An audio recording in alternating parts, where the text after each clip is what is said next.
evening, and welcome to the St. Pete by Night Twitch channel where we play St. Petersburg by Night, a massive multiplayer 5th edition World of Darkness chronicle set in St. Petersburg, Florida. Tonight is After Dark, which is usually our behind the scenes program where we, interview movers and shakers within our community, in the storytellers, in the players, and then we interview people within the world of darkness who have made moves, whether it's influencers, whether it's creators of the game, community managers. We have covered so many bases over the past few weeks, and we're just getting started. We have a whole bunch of incredible guests lined up over the next couple of months. It's going to be quite a ride. However, we had an opportunity this week where we had a break in our schedule, a break with our guests, and I was kind of struggling to think of a concept to go with this week, so I decided to go back to an old reliable for most content creators, which is an Ask Me Anything. There had been a demand going through the whole community of like, well, when are you going to get interviewed? And as somebody who does not like to talk about themselves, I was pushing off the possibility of that as much as possible, thinking that there are much more interesting people out in the world of darkness other than me. Other people that our community would love to hear from, and we have talked to so many of them, but the demand was high, and so I decided to take a chance and put out to the community earlier this week, hey, we're doing an AMA this weekend. Submit your questions, thinking that maybe we get a dozen, 10, 15 questions. Well, I was pleasantly surprised to see that the community did not let me down, and we got over 40 questions submitted in just 3 or 4 days for me to answer here tonight. So that's what I'm going to be putting a lot of my focus into, is trying to cover as many of those questions as possible and making sure that you're feeling heard and that those answers are given. So that is the goal of tonight's After Dark. Of course, we always still accept questions from the chat. So if anything that I'm talking about or any answers I'm giving at any given time inspire you to come up with a question of your own, feel free to submit it into the chat, and I will try to address it as best as I possibly can. I'm very nervous about this because, again, I feel weird being the only one on screen, and I feel like there's so many more interesting things. Speaking of those interesting things, what you should do is go follow St. Pete by Night on all of the social media listed down below and in the description of the video on Twitch and on YouTube. And if you're listening to this in podcast form, you can find it in the description there as well. Speaking of the podcast, for those of you who are not following St. Pete by Night in a podcast form yet, what you see on your screen right now is the Spotify home screen for our podcast. Yes, we are on Spotify, but we are also accessible in a variety of other locations, including Apple Podcasts, including, like I said, Spotify. YouTube has a podcast function now. There are so many ways to stay up to date and stay in touch with what's happening in the St. Pete by Night community that there really is no excuse not to be plugged in anymore. You can catch up in an audio version if the video version is too difficult for you to stay up to date with, which it totally can be. Who really can sit down and dedicate more than a couple of hours to watching videos? And we have so much content on St. Pete by Night that it totally makes sense that it be available in other fashions. So go check us out on our podcast forums, listen to the episodes and stories that you have not heard yet, and it'll allow you to catch up and be entertained, hopefully, for a good long time to come. I know we have a lot of episodes to catch up on, so we have them being released daily right now so that we can try to get caught up to where we are now, at which point we'll drop back to 4 or 5 times a week, depending on how many episodes that we have in that week. But yeah, go follow and subscribe on all of your favorite podcast providers, and it shows a lot of love and support to St. Pete by Night. Now, I realized right out the gate that I didn't introduce myself. My name is Kent. I am the lead storyteller and host of After Dark. And you can find me at Misha Kent on all social media, but that's not really important. I don't really post anything there anymore, so follow St. Pete by Night instead. But I'm going to go ahead and launch into the questions. So I received such a wide net of questions that I had to organize them as best as I possibly could. I tried to break them up into categories so that it wouldn't just be random question after random question on conflicting topics. So I broke them down into several categories. One of those categories being about me, another one being the world of darkness in general, another one being the prevamp, and another one being the revamp. And so tonight I thought we'd start off slow. We'd go with something pretty easy breezy. And so I'm going to go ahead and start with the About Me section. And we're going to start with the first question that I received, which was from Magus. And the question was, what is your favorite color? So, I'm a little bit embarrassed to say, but I think it fits with the all of me that I am a bit of an edgelord and that I don't have a specific favorite color, but the colors that I'm usually drawn to are black, red, purple. I do love a good forest green. Blue has been a favorite color of mine in the past, but it really depends. I think colors really represent moods, and I think that in a given occasion, a certain color might appeal more than others, but I do find myself falling back on the red and black quite a bit, which I'm sure is no surprise based off of the logo, based off of the fact that I'm often wearing black t-shirts, that I dyed my hair red for the longest time, even though that's going to be changing sooner rather than later. Yeah, those are the colors that have often called to me, even if it does keep me in my goth phase that I was back in high school. Leisha asks, what were you like as a child? Do you think your younger self would be surprised by where you are today? I was always a very creative and nerdy child. I was a huge fan of Star Wars, cartoons growing up, Teenage Mutant Ninja Turtles. I also had He Man when that was a thing, when that was the big thing. That's really dating me at this point. Masters of the Universe toys, Castle Grayskull, the whole deal. Thundercats, Ghostbusters. I think it was a real golden age to be a kid when cartoons were really dominating Saturday mornings and the landscape of it all. And so I really took to those kind of things. Now, what may surprise a lot of people is that I was actually really into sports as a kid. I really, really, really wanted to get into sports. I wanted to be a sports player, but I did not have the physique of a sports player. I actually grew up or was born with a kind of very specific form of muscular dystrophy, which made it very, very hard for me to develop muscle at the same rate that a lot of other kids and adults would. So it would take me 2 or 3 times as much work to develop the same level of muscle as others would. And so sports were not my calling. Even though I loved them, even though I loved watching them, I loved watching my Detroit Red Wings in hockey. My parents had season tickets to the University of Michigan hockey program. Obviously, that was the heyday of University of Michigan football until recently. So I was in a sports town, I was in a college town. Sports were all around me. And as much as I wanted to get into them, as much as I tried to participate in them, I was in hockey teams, I was on baseball teams, I did basketball in middle school. It was just never going to be something that I had the focus or dedication to, despite my best efforts. And that lasted all the way up until high school. It was around high school that I decided to give up the sports going dream and really lean into the nerdy creative side. I really loved drawing as a kid, which is something that disappeared after a little while as I found that I again didn't have the dedication or focus or natural talent for it. But I really did enjoy drawing and artwork, cartooning specifically. I wanted to be a comic illustrator for a while. I just found all of these habits or all of these hobbies that really, really called to me.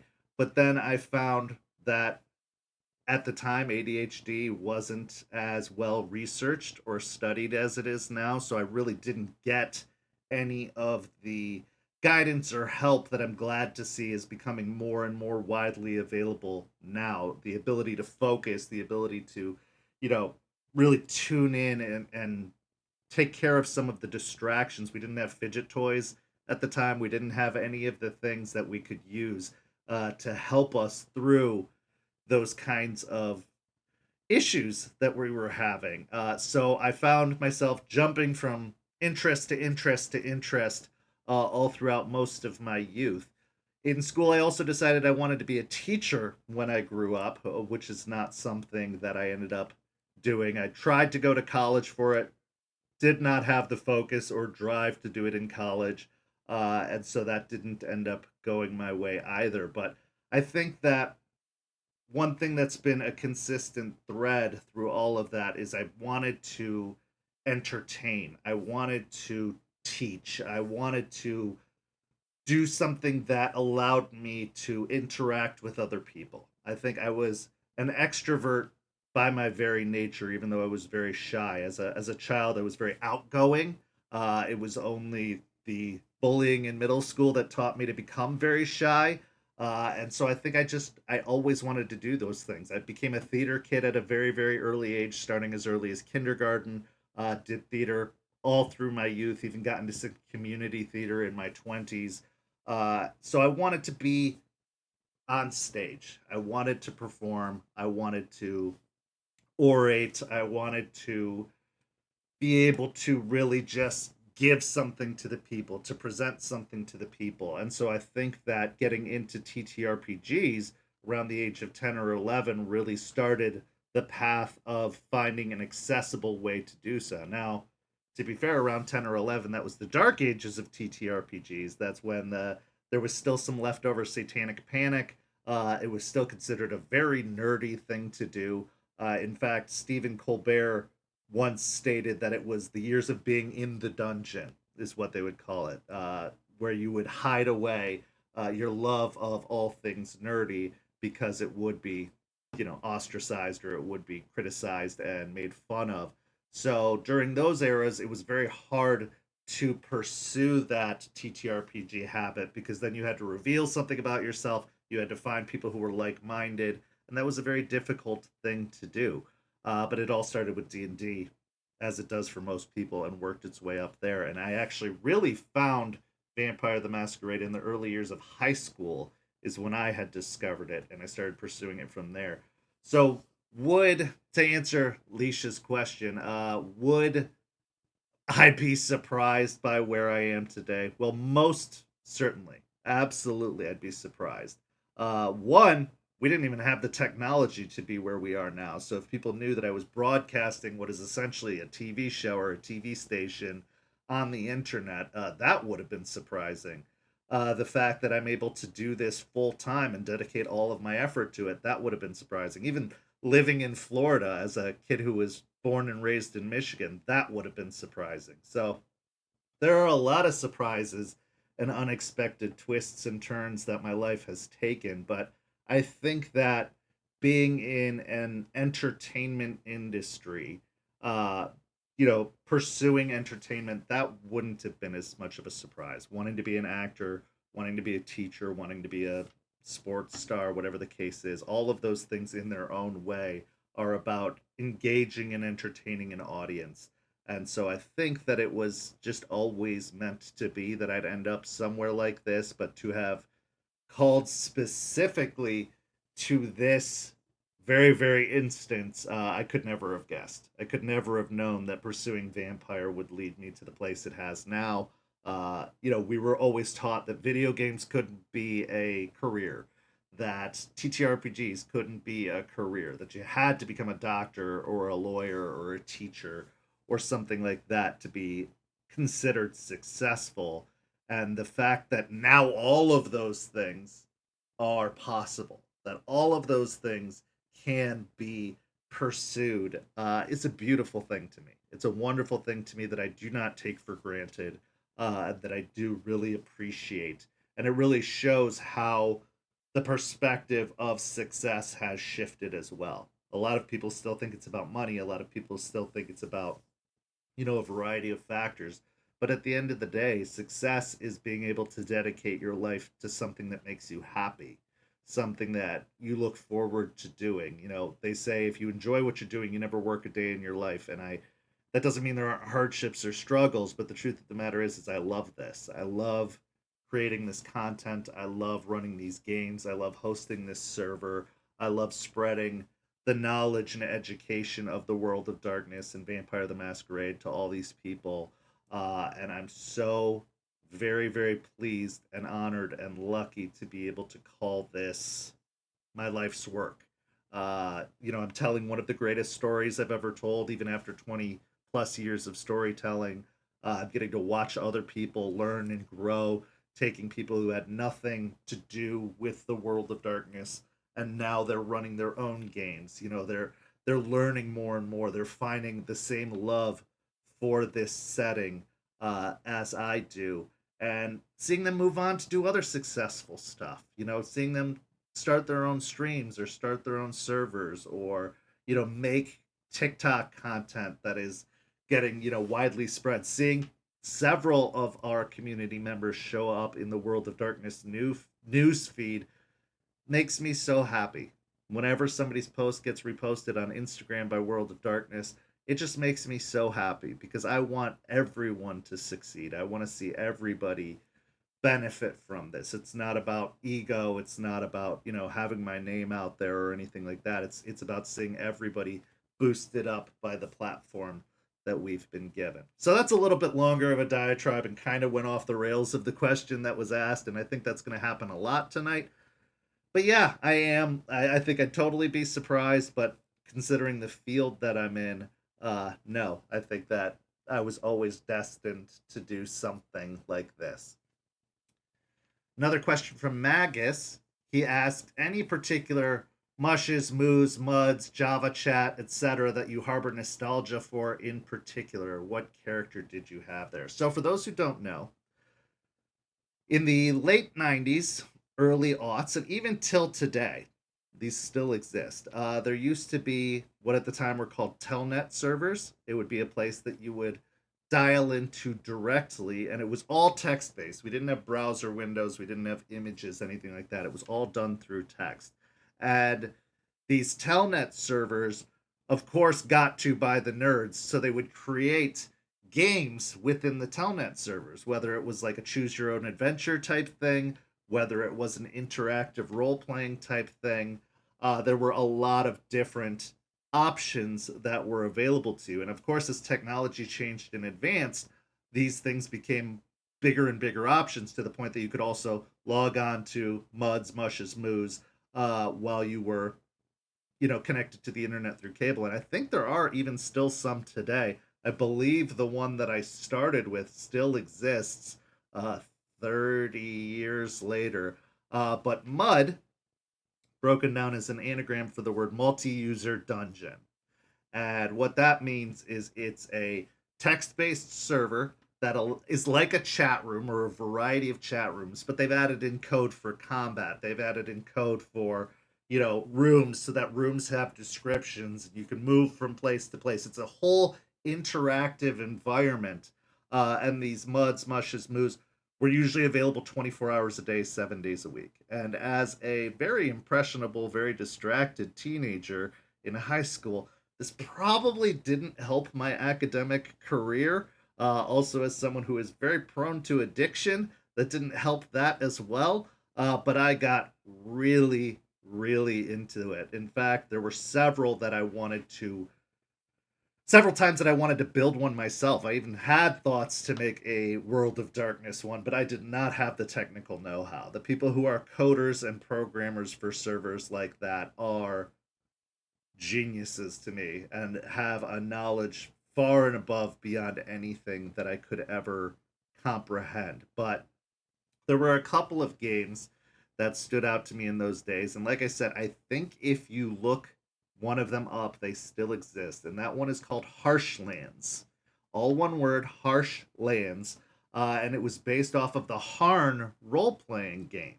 And this was an actual role playing game with books that was in print. It was like a knockoff D&D. It had its own setting, it had its own lore. You can still find some of those books as well on Etsy, or not Etsy, eBay. Or if you go deep diving, you might be able to find some of the PDFs out there. But it was a fantasy setting, a low level fantasy setting, but did scratch all of the itches of D&D at the time. And the fact that it was 24 hours a day, that you could inhabit the world and these roles, that your actions could change the course of the entire game. It was super duper appealing to me, and I visited it. I visited and revisited it all throughout the last 20 or so years, even as far as like 5 years ago, I think was the last time I gave it a shot. And it is a magnificent setting, a magnificent, coding genius brought to life. And I played a variety of characters. I played priests, I played shopkeepers, I played crafters. I always found myself going back to like a soldier, town guard, or a ranger that patrolled the woods.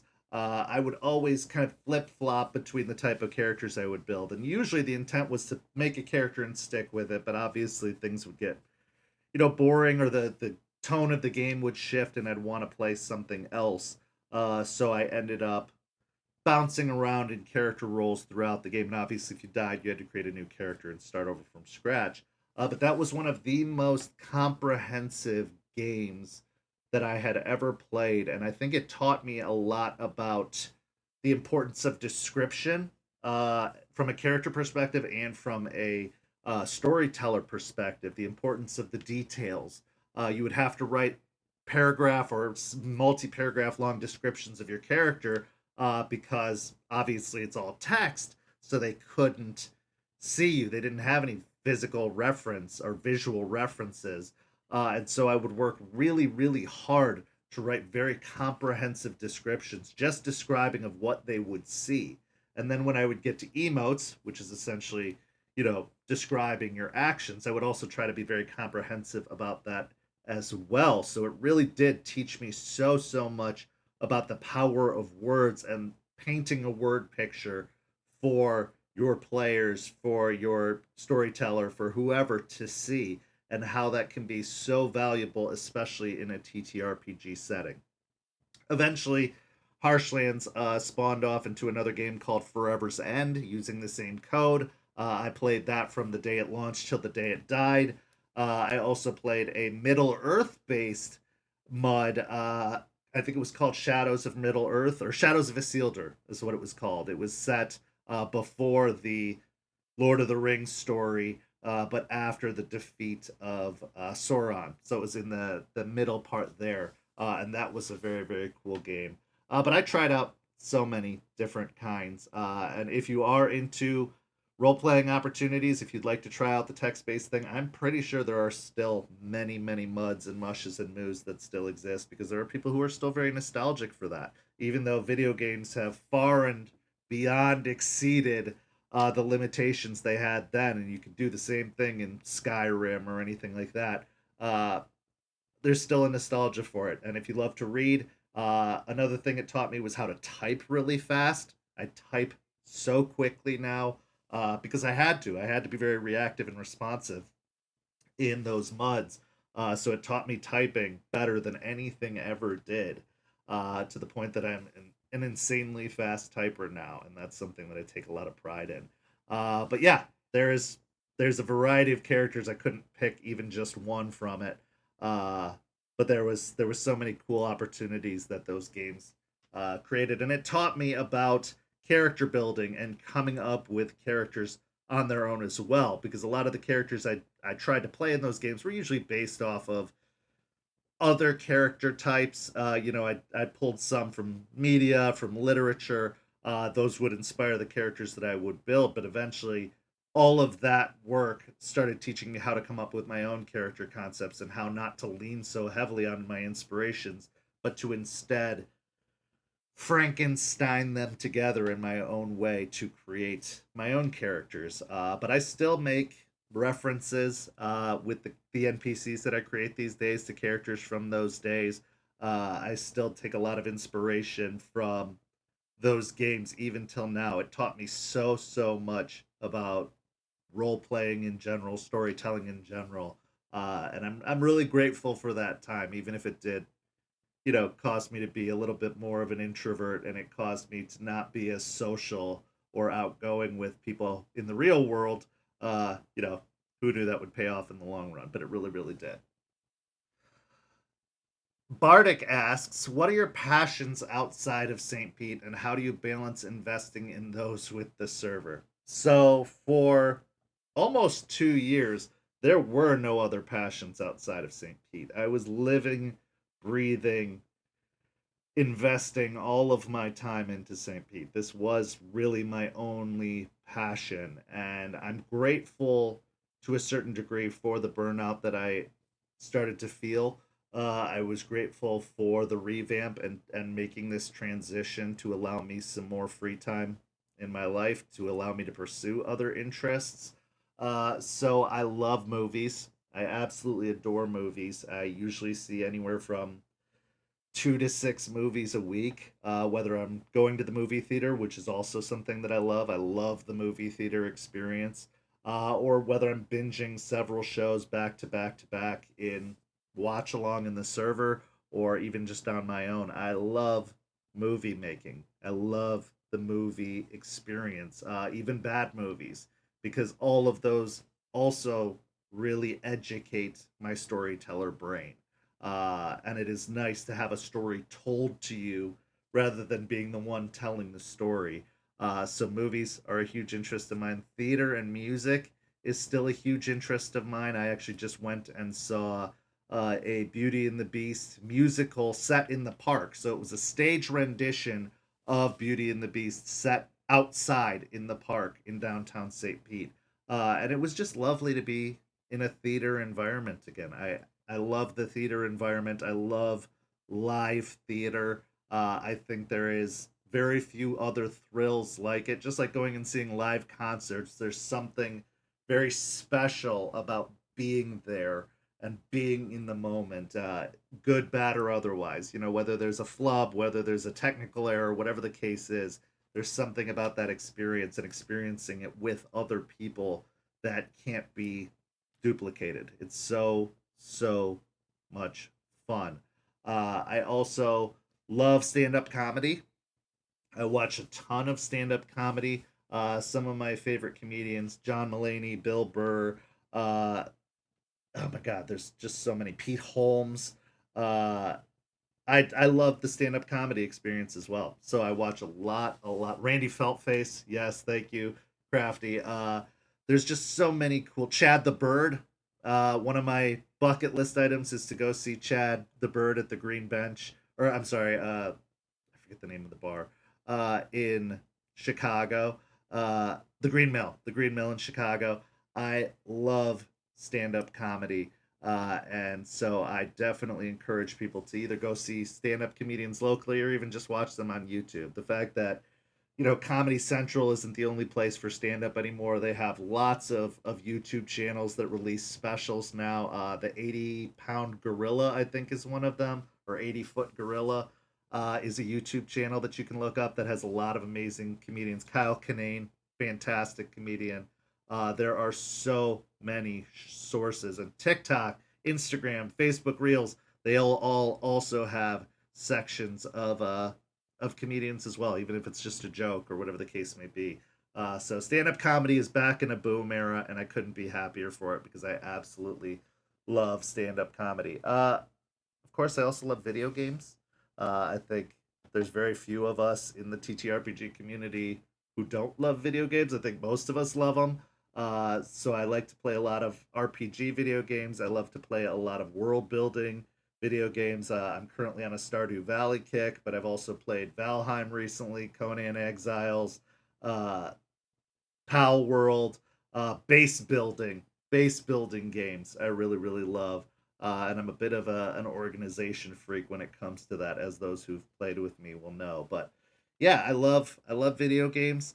I don't do as many outdoor activities as I'd like to. I'm trying to work back up to doing that. I love going to the beach.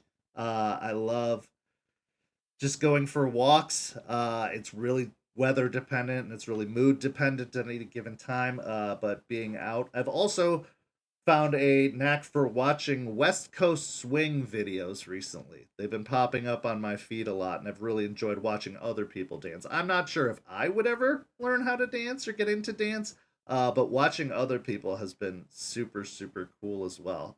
So Yeah, I don't have a ton of out of game interests. I still dedicate a lot of my time to the server. I found an interest in content creation in terms of editing podcasts, video editing, managing a stream, producing other people's videos, creating content in that regard has been very, very interesting and engaging for me. It's some new skills that I can put into my tool belt that I'm really, really enjoying. But yeah, most of my interests surround this because this is my passion, this is my love, and this is my life's work, I guess, in a lot of ways. Um, Bardic also asks, what are three important words you would use to describe yourself? This was a very, very hard question that I've been thinking about ever since I received it. Because again, I'm not somebody who likes to talk about myself. I'm definitely not somebody who likes to brag about myself in any capacity. But I think that having thought about it a great deal, some of the words that I've come up with are patient. I think one thing that I can actually say about myself is that I'm an extremely patient person. It takes a lot to get me to, you know, lose patience with someone or give up on somebody or to give up on an activity or a thing. Despite being very, very distracted, one thing that I've always really worked hard on is to, you know, give the benefit of the doubt, to allow people time to work through their process or to figure out what they're dealing with. And so it's been a bane and a favor in the past. It's gotten, done a lot of good for me, but also done a lot of bad for me. It's caused me to be in abusive relationships and make some really bad choices in the past, but also it has allowed me to develop the friendships I do now. And it's allowed me to do something like this. If I wasn't a patient person, I'm not sure I could run a server like this or be as heavily involved in TTRPGs as I am. So patient is definitely one of the words. Um, I like to think that I'm empathetic. I feel like I do or can tune into people's emotions and start to dig out, what the source of those emotions are. In fact, I was told recently I should go back to school and become a therapist or a social worker. I'm not sure if I do that. I'm 40 years old. I'm not sure if I want to go back to school and put 4 to 6 to 8 more years into it, only to start just a few years away from retirement. But yeah, I like to consider myself an empathetic person, an empathic person.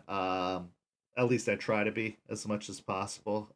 Sometimes my own emotions get in the way of me being able to read other people's emotions, but I definitely put some effort into that.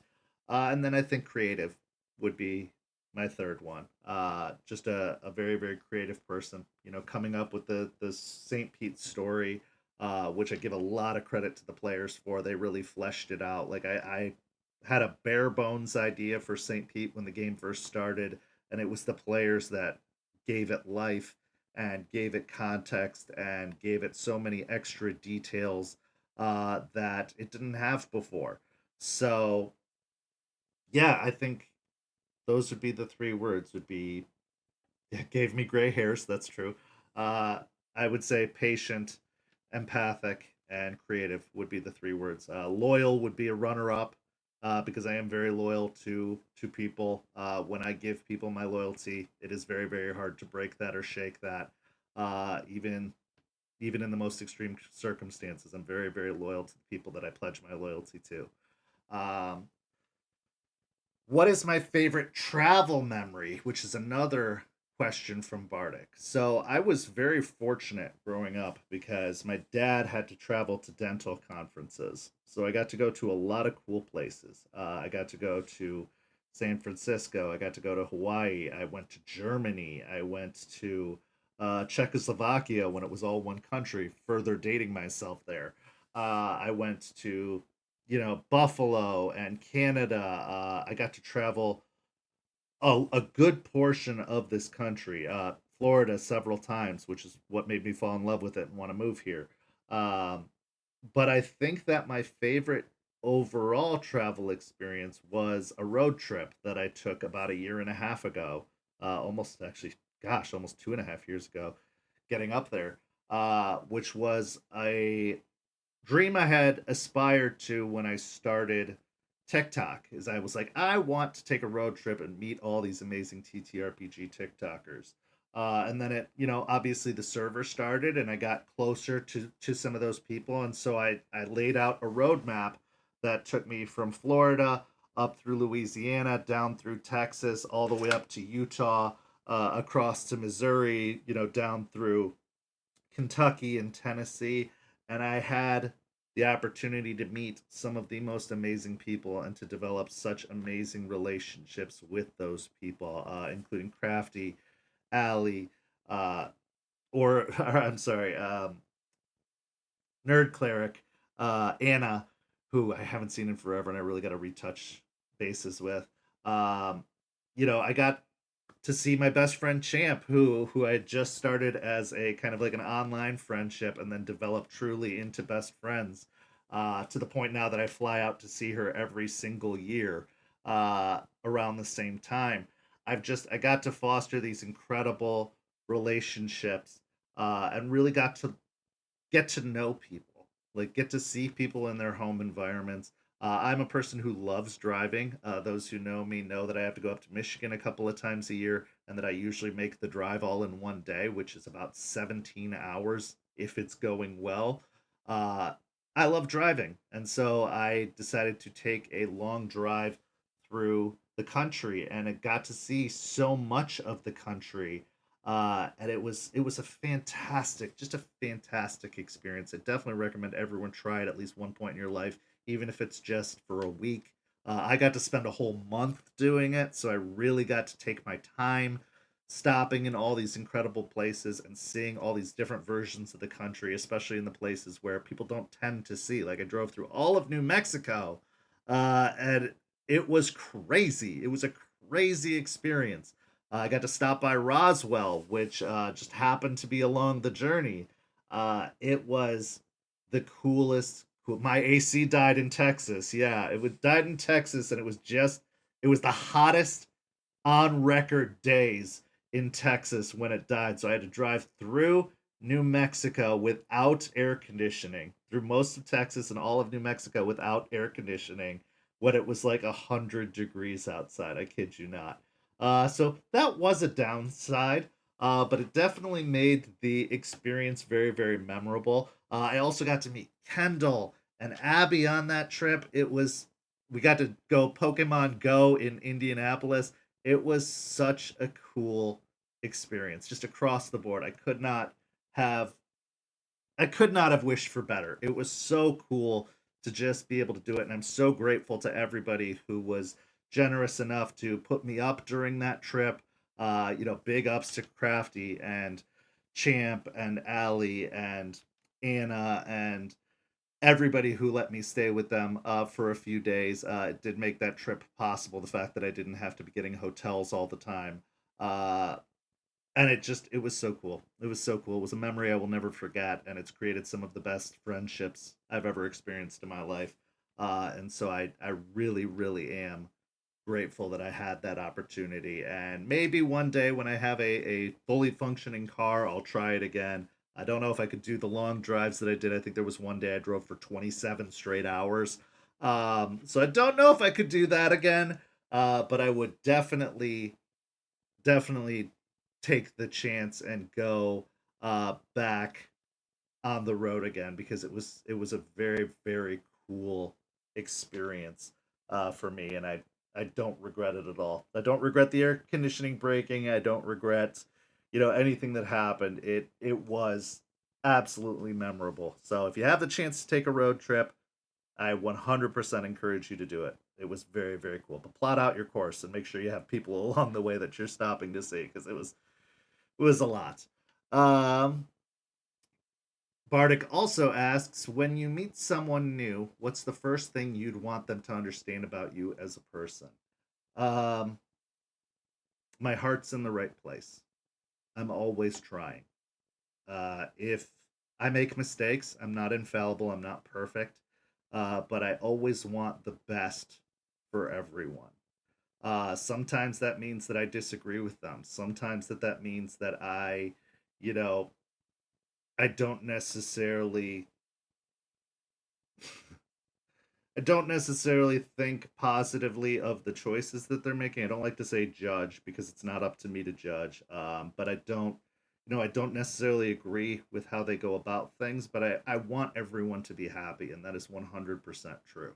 I don't want people to suffer. I don't want people to struggle. I don't want people, you know, I don't want bad things to happen to people. I want the best for everyone, and I really do genuinely try to think the best of everyone. Which gets me into a lot of trouble sometimes. It gets me taken advantage of. It gets me hurt. But I do really hope that when people meet me, they know that I'm coming from a very positive place when I'm trying to interact with them, and that my heart is in the right place. I don't like using people. I don't take advantage of people. I don't abuse people. I genuinely want the best for everyone, and come from a perspective of wanting the best for everyone. So, if there's one thing that people can take away, it's that I hope they know that I am genuine and that I do come, that my heart's in the right place. So I hope that answers that question. This is very embarrassing for me, by the way, and I'm struggling to get through it, but I appreciate those of you who are hanging in there. Um, Nori asks, "What is your favorite moment in a World of Darkness game as a player or as a storyteller?" So I'm probably going to cover some of these multiple times as I go through it. But there are so many incredible moments, and most of them have happened in St. Pete by Night.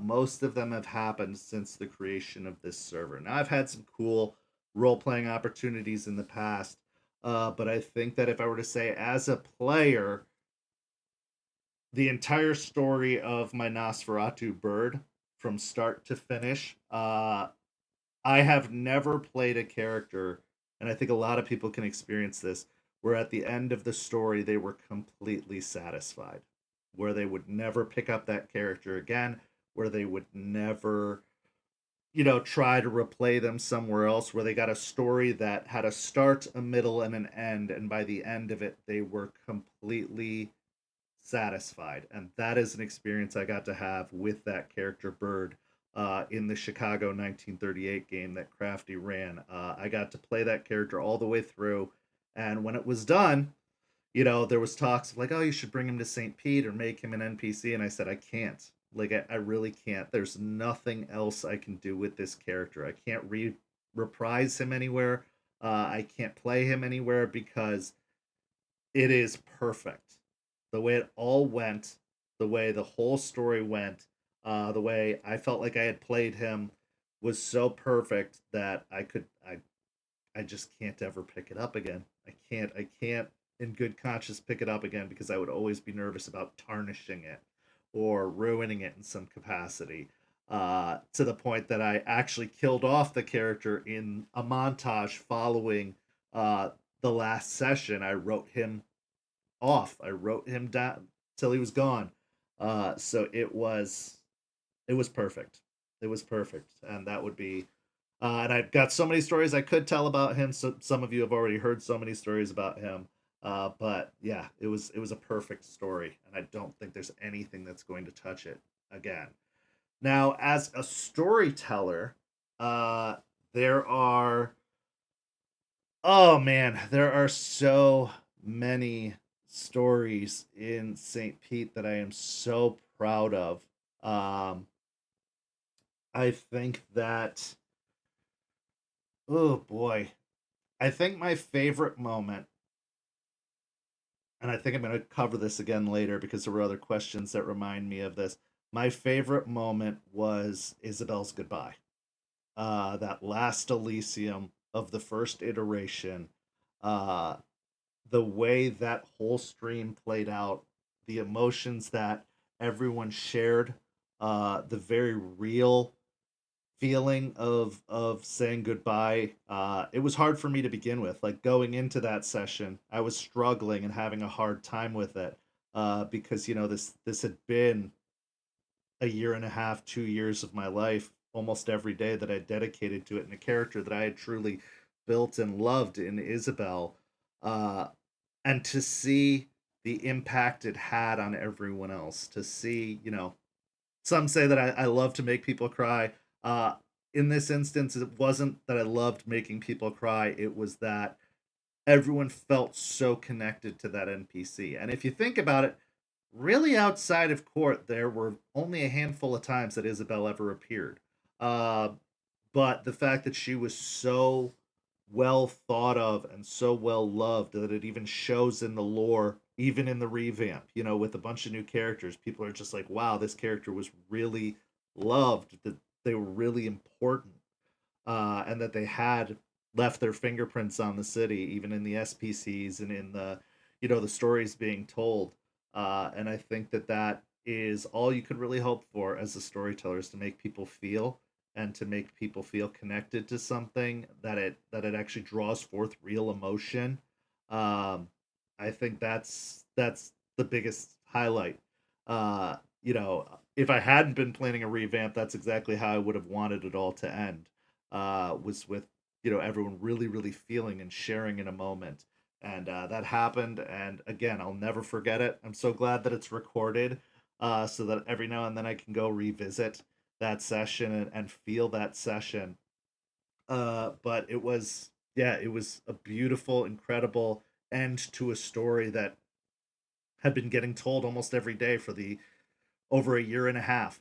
And yeah, it was absolutely worth it. And for those of you who are new to the server or have not checked out the server before, you can get a snapshot of it. You won't even get the full picture, but you can get a snapshot out of it from the past streams of uh of St. Pete by Night from the first iteration. All of those court streams and everything. It was a really incredible story, and I felt like I had a really genuine connection with everyone that role played with her at one point or another. For every court stream, every individual meeting, every chance meeting in Open RP, I felt like those were all very, very real moments when I was playing Isabel. And it was a really, really cool, cool story and a cool opportunity. Crafty asks, what is your favorite reaction you've gotten from a player? Oh man. Well, number one, that last Elysium. Again, like I was saying, to feel all that emotion from people in regards to Isabel, the importance of Isabel, that was absolutely incredible. But a very, very close second, and I'm so glad that this is on stream too, was the unveiling of Al at the Blood Wedding, when I was actually changing on stream, like pulling off the jacket and revealing the tuxedo T-shirt, and all of that, putting on the middle finger sunglasses, everyone's faces. I lived for that. I lived for that, and I still go back and watch that too. And I'm so glad the TikTok was created that really focused in on people. That was so fun. Uh, and I really was glad to see that the effort I put into the costume change, because I really thought hard about it. I was like, oh, it'd be so great if I could do a costume. The fact that I did it and it got the reaction it got was such a payoff. So I enjoyed that so much. It's like two ends of the spectrum. There's the really sad with Isabel leaving, and then the really hilarious Al reveal, and that was a lot of fun. But there's been so many. I mean, there's been too many to count. All of the Sunday masses, those first few Sunday masses that we did, Sunday church services, where Marguerite was going through it, and all of that. It was crazy and it was cool, and yeah, everything turned out so much better than I could have ever imagined going into it. I mean, even every session of Rage Across Tampa, talking to my players afterwards and seeing just how much love they have for that story and that game. And, I've been told, and I don't know if I believe or agree with it, but I've been told that it's some people's favorite stories ever. It's my favorite story ever, my favorite game I've ever run. And that all of that, it's always so incredible. So it's impossible to pick one. The Tampa by Night stream, like there's so many moments that are just absolutely unbelievable, and so many incredible stories, to the point that I wish I had recorded more of them. I wish I'd written down more of them. I wish they'd been saved somehow, but they're just saved in a memory, and it is a great memory. So yeah, so many good reactions. What is the most chaotic thing you have done as a player that actually worked? So this is also a recent thing. Not a lot of people get to play with me outside of St. Pete, outside of me usually running. And I've said this before when interviewing other people. Storytellers can make some of the worst players, but also some of the best at the same time. So I tend to play characters that are a little more chaotic and bold and daring, and a little bit more, you know, intense in terms of trying things, a little bit more daredevilly. And so one thing that I did is I played in a campaign for Bera, his Knoxville by Night campaign, and I was playing a thin blood named Spud, who has appeared as a NPC a few times in St. Pete by Night.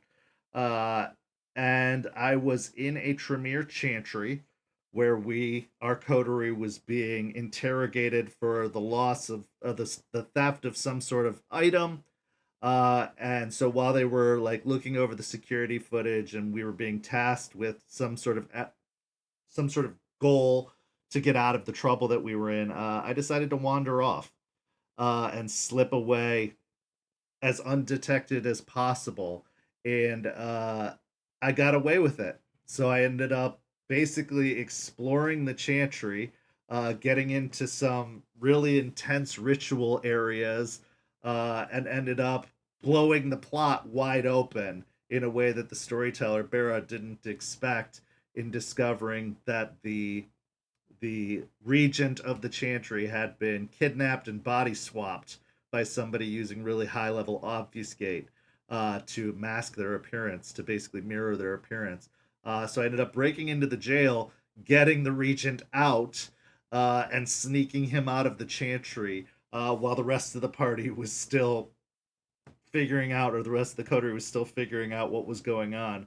Uh, so I think that's one example of something that succeeded and that I got away with.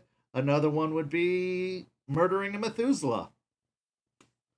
So, you know, killing, yeah, yeah, killing Loden and Helena, I think, from the Chicago game is another one that I would say were ones that I was surprised to be able to pull off, but you put in the effort and you make it inarguable that you did the work.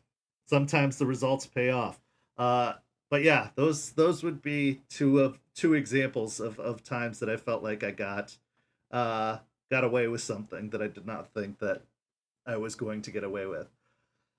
Magus, any particularly lucky rolls you remember as a player or ST that have ended up derailing an entire plot? Well, again, those two examples, I would say, are pretty straight up examples of times where things ended up working out that I could never have imagined would. Um, yes, Imelda shooting the vase. Yes, that's definitely one. Um, I can't.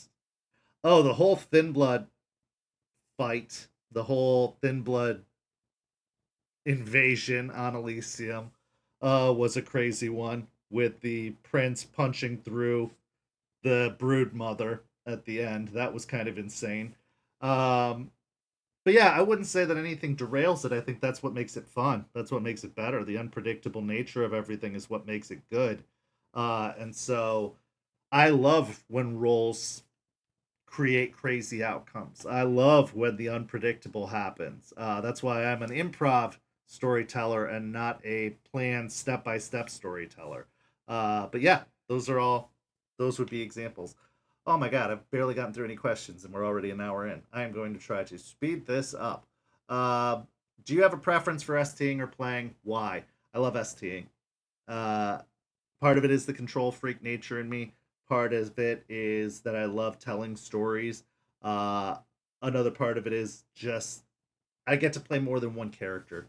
When I play a single character, I get bored after a certain amount of time. I love the ability to change it up and vary things up and have the freedoms of restrictions that storytelling does. And rather than being the forever ST who resents it, I enjoy it. I actually do enjoy being the storyteller, but getting a break to be a player every now and then is fun. Um, what's your favorite takeout food? Chinese. Chinese is always a good takeout food. You know what you're getting. There's enough variety that you can change it up. But Chinese food is 100% my favorite takeout food because it's if you're used to not high end, if you're used to mid level Chinese food, you're very everything usually falls within that category. It's very rare that you get bad Chinese food. It always is fairly standard, or at least at the places I've gone. I can't speak to everyone's experience, but at least at most places I've been to, Chinese food is usually reliable and it usually tastes the same. And you don't see a lot of variance in the whole experience. So, Chinese food. Uh, would or have you ever made a character based off of a fictional character or celebrity? Oh, yeah. So many times. So many times have I made, fictional characters or characters based off of media. I actually had a character way back when on the Mud that was based off of Mercutio from Romeo and Juliet. Uh, but almost every character that I've played or run has had fingerprints, some lighter than others, based off of other characters. For example, Spud is based off of Jesse Pinkman from Breaking Bad. Uh, so it's a lot of just across the board.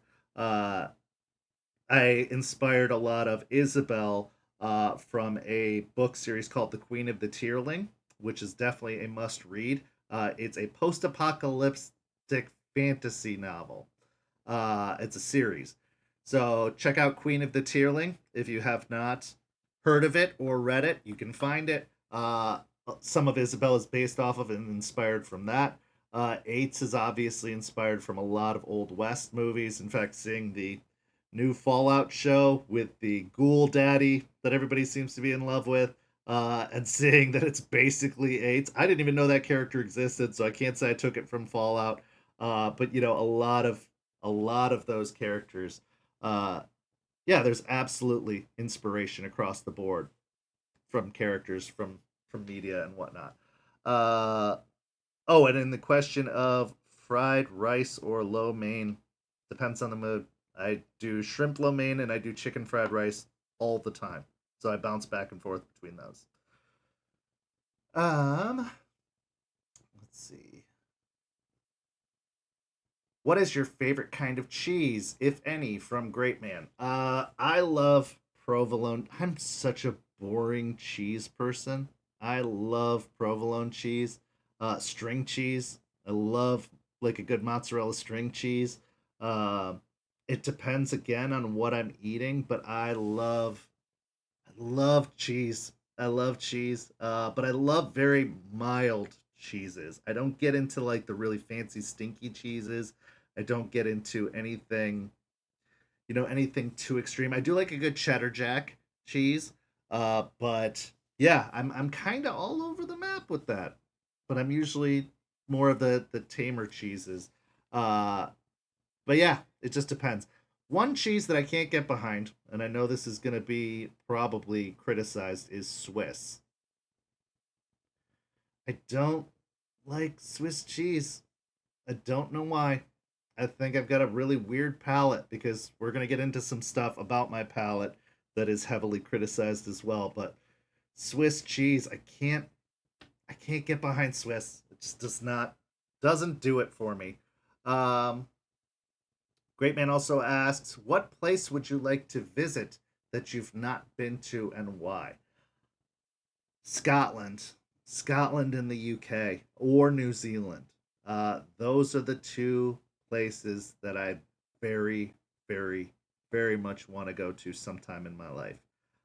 Scotland, just because I've heard such incredible things about it, that it is beautiful scenery wise, and that the people aren't terrible, that they're very accepting, and that it's a good area, and that they're not as judgmental as some Europeans can be, and that it's going to the locks, going to a place that history has its has a very strong presence in, and but it also has a little bit of fantasy to it. uh yeah, I definitely want to go to Scotland at some point. And then New Zealand, it's where the Lord of the Rings films were made, man. Hobbiton is still there. You can go visit Hobbiton, and I loved those movies. Just even watching the Hobbit movies in Barrow's watch-alongs, it's just so pretty. It's so pretty. So yeah, it's definitely New Zealand and Scotland are places that I would love to go. Uh, is there a dice set that you refuse to roll anymore due to how much it has betrayed you? No, I am not a dice goblin. I do not. I do not believe in cursed dice. I don't believe that's a thing. I believe that dice, the more they get used, obviously the edges are going to get worn down. They're going to roll differently after a long enough time. But it's one, it's a very long time, and two, who cares? Failure, success, it's all part of the game. So I do not have a cursed dice set. I do not believe in cursed dice sets. I understand liking dice because they're pretty. I understand liking dice because, it's a collector item just like any. I mean, I've got 60 Deadpools that I'm looking at, Deadpool Funkos. I get collecting stuff, but I do not believe in cursed dice. I do not believe that there is any kind of mojo that comes with it. I think it's just the fun, and it's math, and it's statistics, and it's odds. So no, I actually really just play primarily with two sets of dice. This D&D set, and then this vampire set in this Crafty Mirage dice bag that Wolfpack made for me. So I don't. I'm happy with whatever turns out. So that's, yeah, no dice. Uh Krazaz asks, "What's my favorite pasta?" and Olive asks, "What's my least favorite pasta?" Favorite pasta would be just a good old fashioned macaroni and cheese or spaghetti. Spaghetti and meatballs. I still eat like I am 12 sometimes, and I can be very, very easily pleased with some very simplistic foods that remind me of my youth. I do not have a least favorite pasta. I don't think there's any pastas that I haven't ended up enjoying for one reason or another, but I always fall back on mac and cheese or spaghetti. I love them. Lasagna, also really good. Uh, but there weren't any types of pasta that I didn't enjoy. So, Great Man asks, "What are your favorite pizza toppings, and what are your least favorite pizza toppings?" So, pizza, I'm not going to go too hard on the pizza debate, but one of the things that I was targeted for is my hatred of pineapple on pizza. Pizza is a savory food, and I stand by this. Pizza is a savory food. From the sauce to the dough to the cheese to the meats to the choice of veggies that are put on it, pizza is meant to be a savory food. As soon as you start bringing in things like pineapple, disgusting. It is a clash of flavors, the sour and the savory, or the sweet and the savory. Gross. Gross, gross, gross, gross, gross. I do not And I think it's a palate thing because I know there are people who like pineapple on pizza, and that's fine. But I love, really salty meats on pizza. I love sausage, ham, bacon, pepperoni. I like onions. I like green peppers, olives from time to time. Uh, a supreme pizza is perfect. I'm not a big fan for tomato, other than the tomato sauce, but I'm good with all of those. Most of the toppings that are available on pizza. There are some toppings I've heard of but have not tried, so I don't feel like I can judge too well. But I know anchovies is an out, mostly because the concept squicks me. But there's some things that I've heard Cole and some of our other overseas friends bring up that you can get on pizza that I'm just really curious about. Uh, but yeah, pineapple on pizza or any kind of like fruit on pizza. Like I think I've heard of mango on pizza before. Disgusting. It is too conflicting. The taste in your mouth, it's too contrary. I can't. I can't do it. I cannot do it. So that should cover the pizza and pineapple conversation. But yeah, it's a conflicting taste for me. Anything juicy, anything, and it's a different kind of juicy. When I say juicy, I mean like actual like pineapple juice or like kind of, I don't know, slimy. It's just really, it's gross. It's gross. Pineapple on pizza is gross. If you enjoy it, good for you, but it's gross. Best dipping sauce for pizza. I love garlic butter. The dipping garlic butter cups. I love ranch sometimes. Depends on the pizza. Sometimes barbecue sauce. Sometimes buffalo sauce. Sometimes fantastic. Absolutely fantastic across the board. Mm. Best topping. So the most reliable pizza topping is pepperoni and cheese. A good traditional pepperoni and cheese pizza. It's really hard to screw up. I'm not going to say it's impossible, but it's really, really hard to. I love buffalo chicken pizza, which is chicken, olive or not olives, onions, buffalo sauce. I think they throw some peppers in there sometimes too. I usually add peppers to it. Um, fantastic, fantastic, just amazing. Yay or nay on Hungry Howers? Depends on the Hungry Howers. I've had a few that are good and a few that are bad. But that's the same with any pizza place. I've had terrible Domino's. I've had good Domino's. We actually have a place here called West Shore Pizza. It's a local joint. Started over in Tampa. They make gigantic traditional. I think it's like New York style pizza where it's the enormous slices where you can buy a slice and it's essentially an entire pizza to itself. It's really good. Next Kindred Con, I definitely recommend everyone checks out West Shore Pizza. Very, very good place. They used to sell it by the slice in downtown. I know that Champ and I have gotten it a couple of times while she's been here. Just enormous pizza. Sometimes a little bit greasy, but really, really good. So that's the pizza discussion. So now I'm going to get into the pre-vamp questions and the World of Darkness questions and the revamp questions to try and get through as many of these as I possibly can without going over too much. So the pre-vamp question, Krazaz asks, is there anything in the pre-vamp you wish you could have changed? Oh boy. Yes, there are some things that I wish I had done differently, but I don't think there's anything story wise I would have done differently. I liked the way the story rolled out. Um, there were some maybe casting decisions I wish I had done differently. There was some administrative decisions that I wish I had done differently, but overall, the the overall story of St. Pete in the prevamp was as good as it could be. We made the best out of every situation we could. We tried to always come back from very unpredictable things like players dropping out, behavioral issues, staffing problems. I think that one of the things I would have possibly done differently was had more storytellers right out the gate, right at the start. If I had had a team that I had planned with, rather than trying to bring people in in the midst of my plans, in just trying to get whatever help I could get.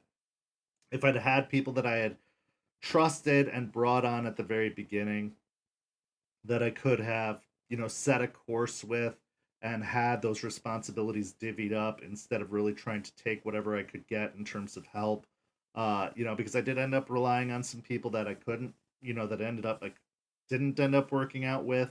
Uh, and I was desperate, and that really led to burnout. So I think that if I could have planned a little bit better in the beginning, but I just didn't know it was going to be as big of a deal as it was. I didn't know it was going to last as long as it was.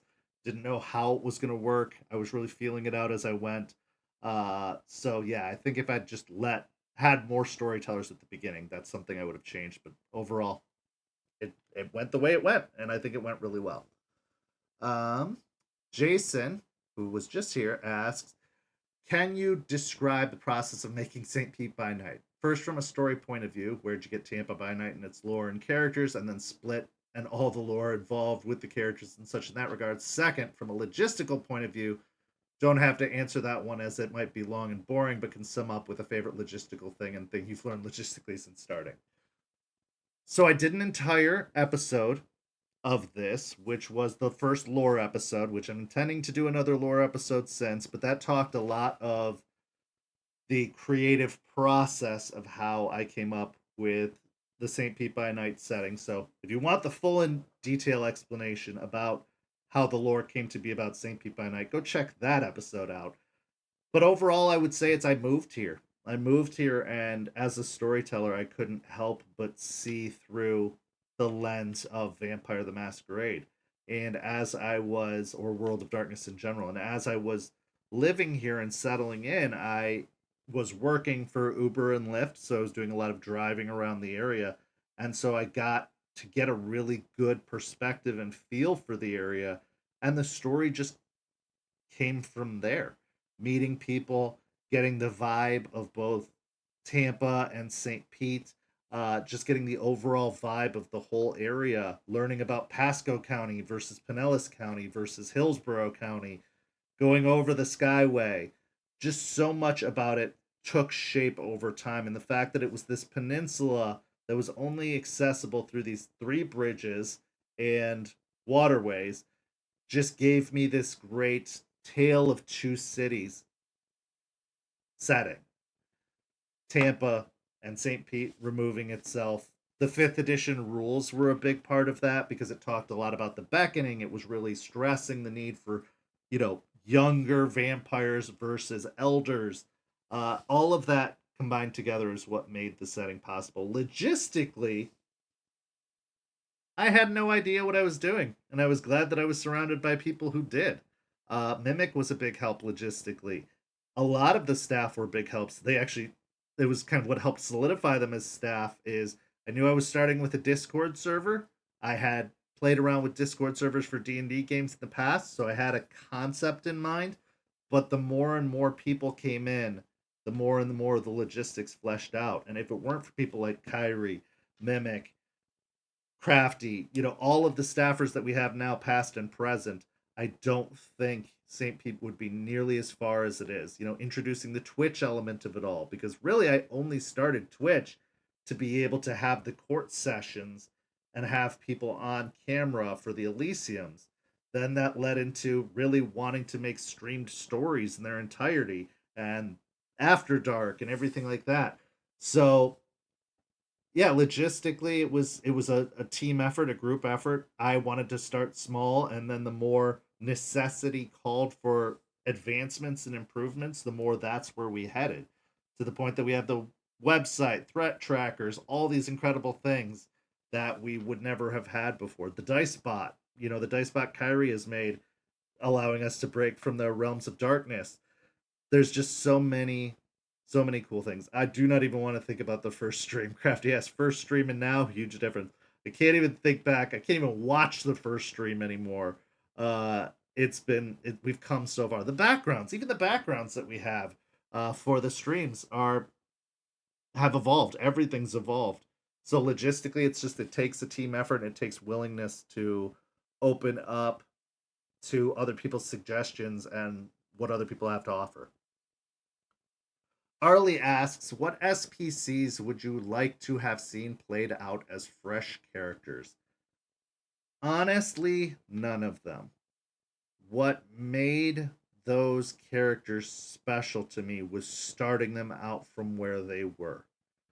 Isabel, for example, starting out Isabel as a fresh PC, I don't think I don't think it would have been received the same. It's Isabel's experiences and her life and her story that made her incredible. Eight's same thing. Al, same thing.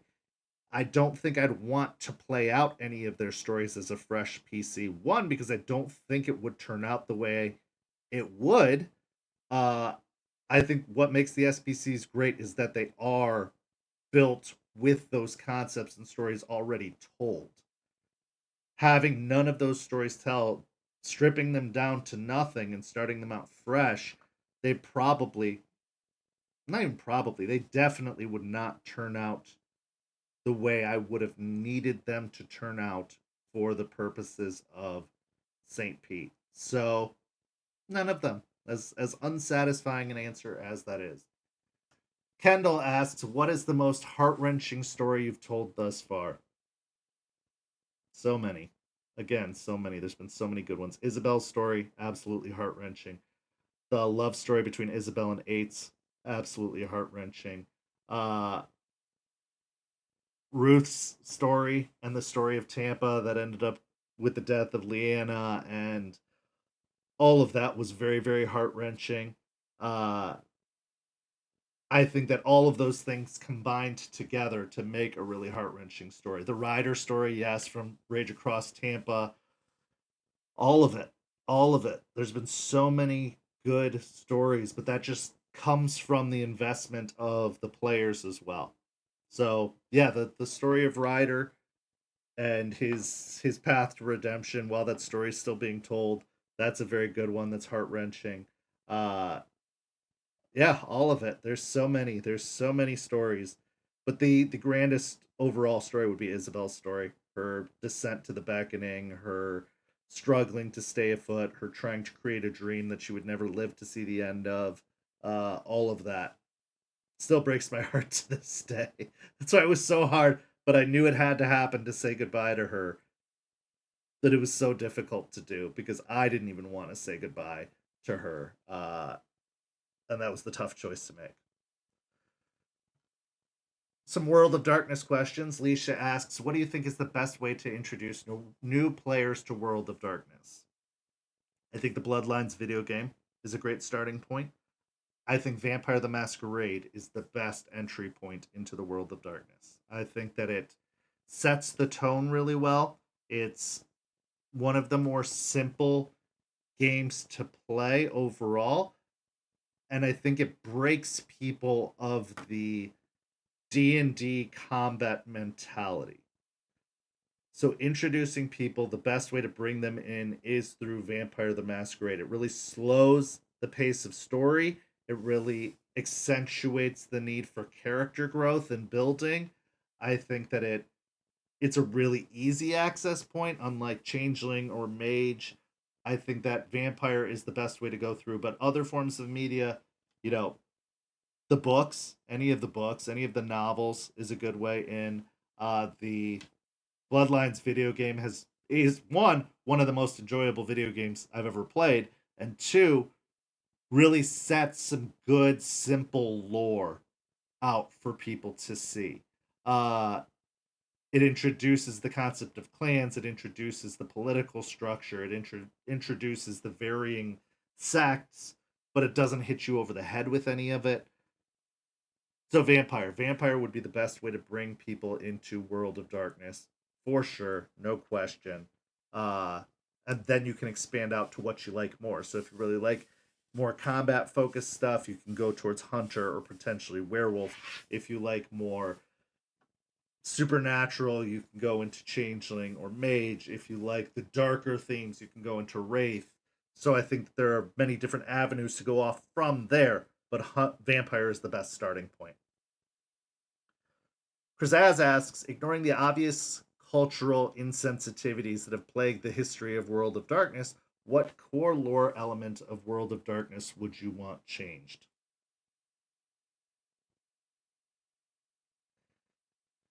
Oh boy.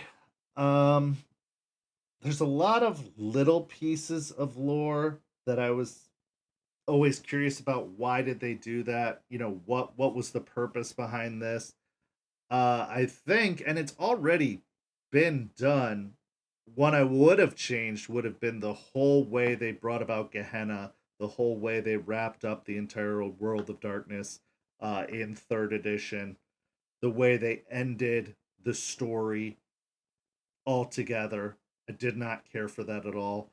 Um, and strangely enough, I think I would change their origin, but not because I think it's bad or wrong. I think I would want a clear cut, even if it's just for storytellers. This is how it happened. This is what actually happened.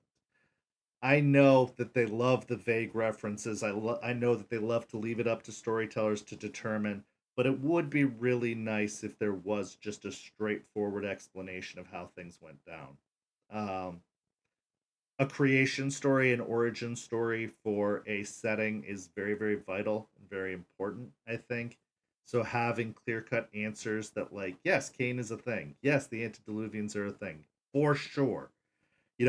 Definite definitions of not this is what descendants of this person believe, but this is the truth. You know, yes, Arakel and Malkav were twins.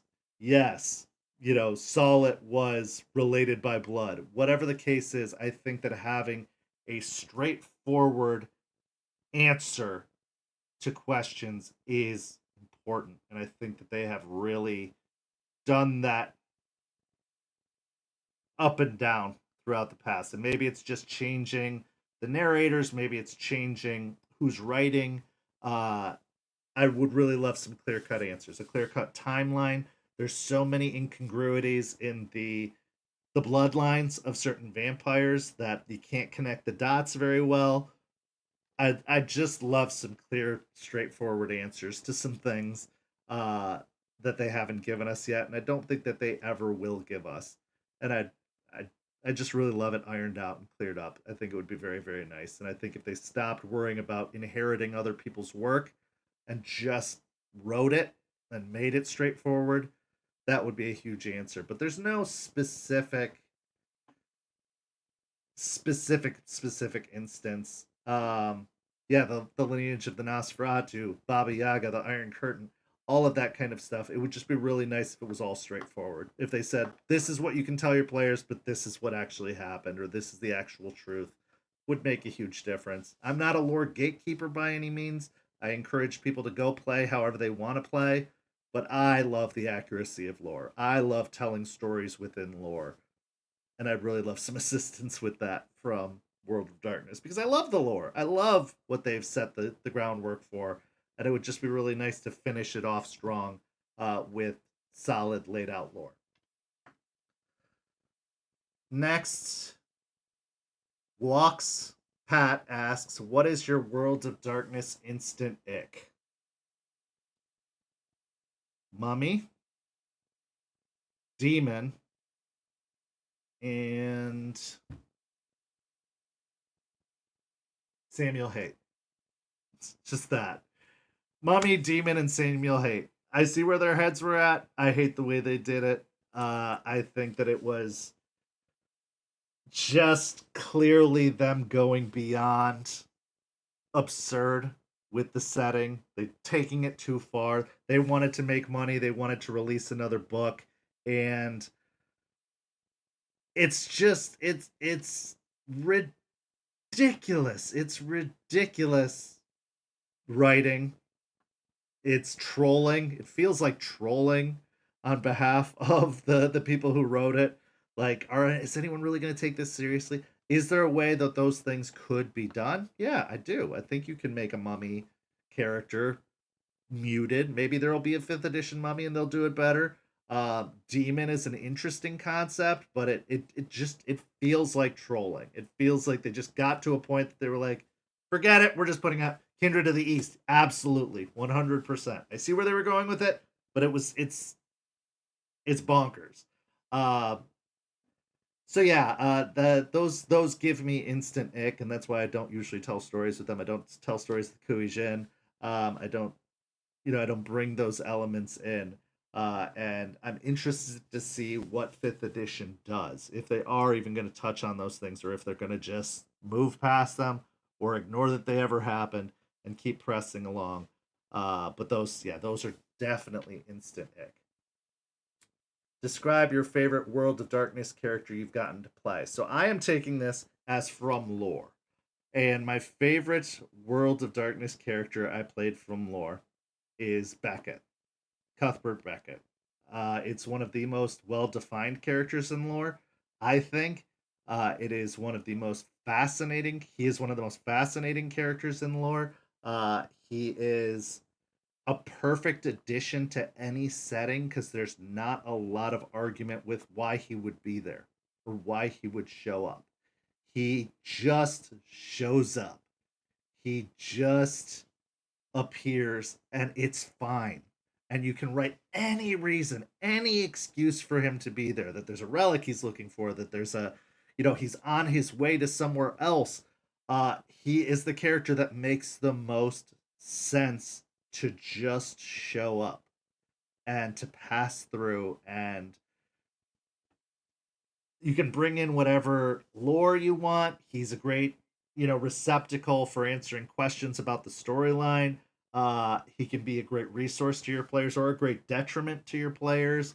He's amazing. He's absolutely my best and most favorite World of Darkness character from lore. There are others that I've gotten to play and have played that I have enjoyed. When I was young and silly and ridiculous, I played Kane once. That was fun. But it was silly. It was ridiculous. Not something I would ever do again. But it was fun for that game. Uh, but yeah, I think that Beckett, 100% Beckett would be my favorite lore character that I've ever played, hands down. I also love Anatole. For those who want to look into lore, Anatole, who was a mentor to Beckett, a traveling companion with Beckett. Lucida de Aragon was also a favorite of mine.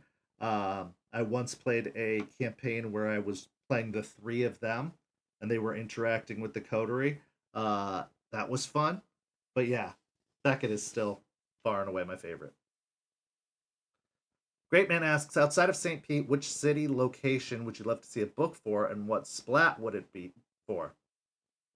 I'd love to see a World of Darkness book for any setting.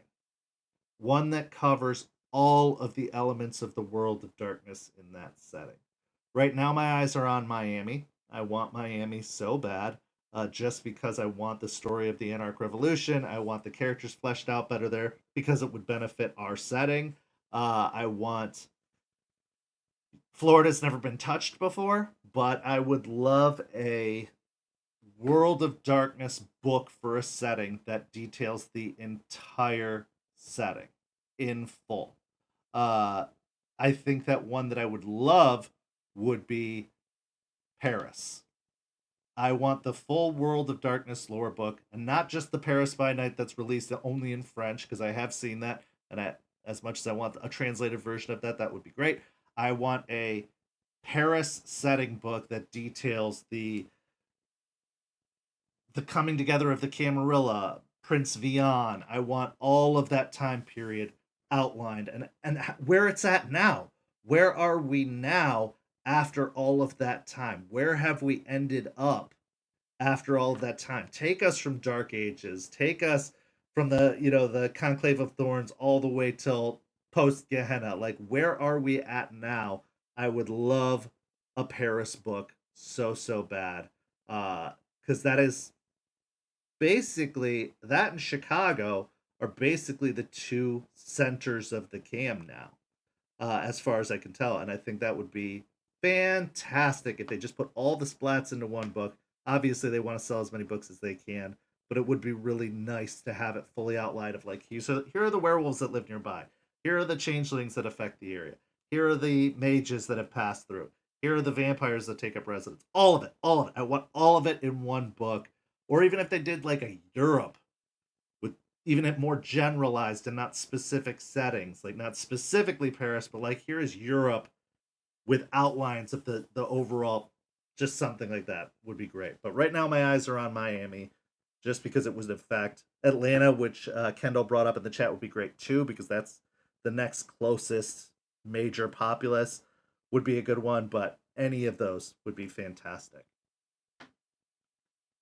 Modern Artifice asks, what is the absolute worst World of Darkness splat that everyone fails to run/play properly because they don't read the lore, and why is it changeling? Then Walks asks the same question, and why is it mage? So, I think I might regret saying this. I don't think there's a wrong way to run World of Darkness as long as everybody enjoys themselves, as long as all the players walk away from the game having enjoyed themselves, having had a good time. That being said,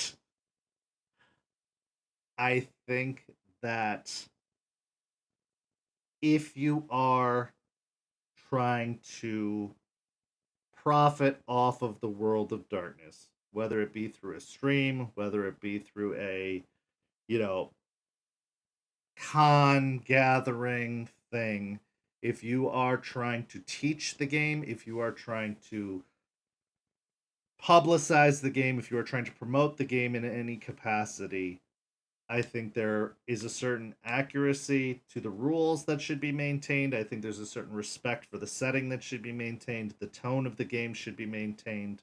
Uh, and I think that's important.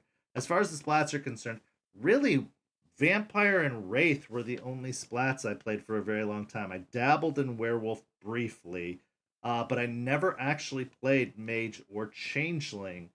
And so I can't say yes or no to anyone being able to run or play it properly versus improperly. I've seen people run Vampire improperly.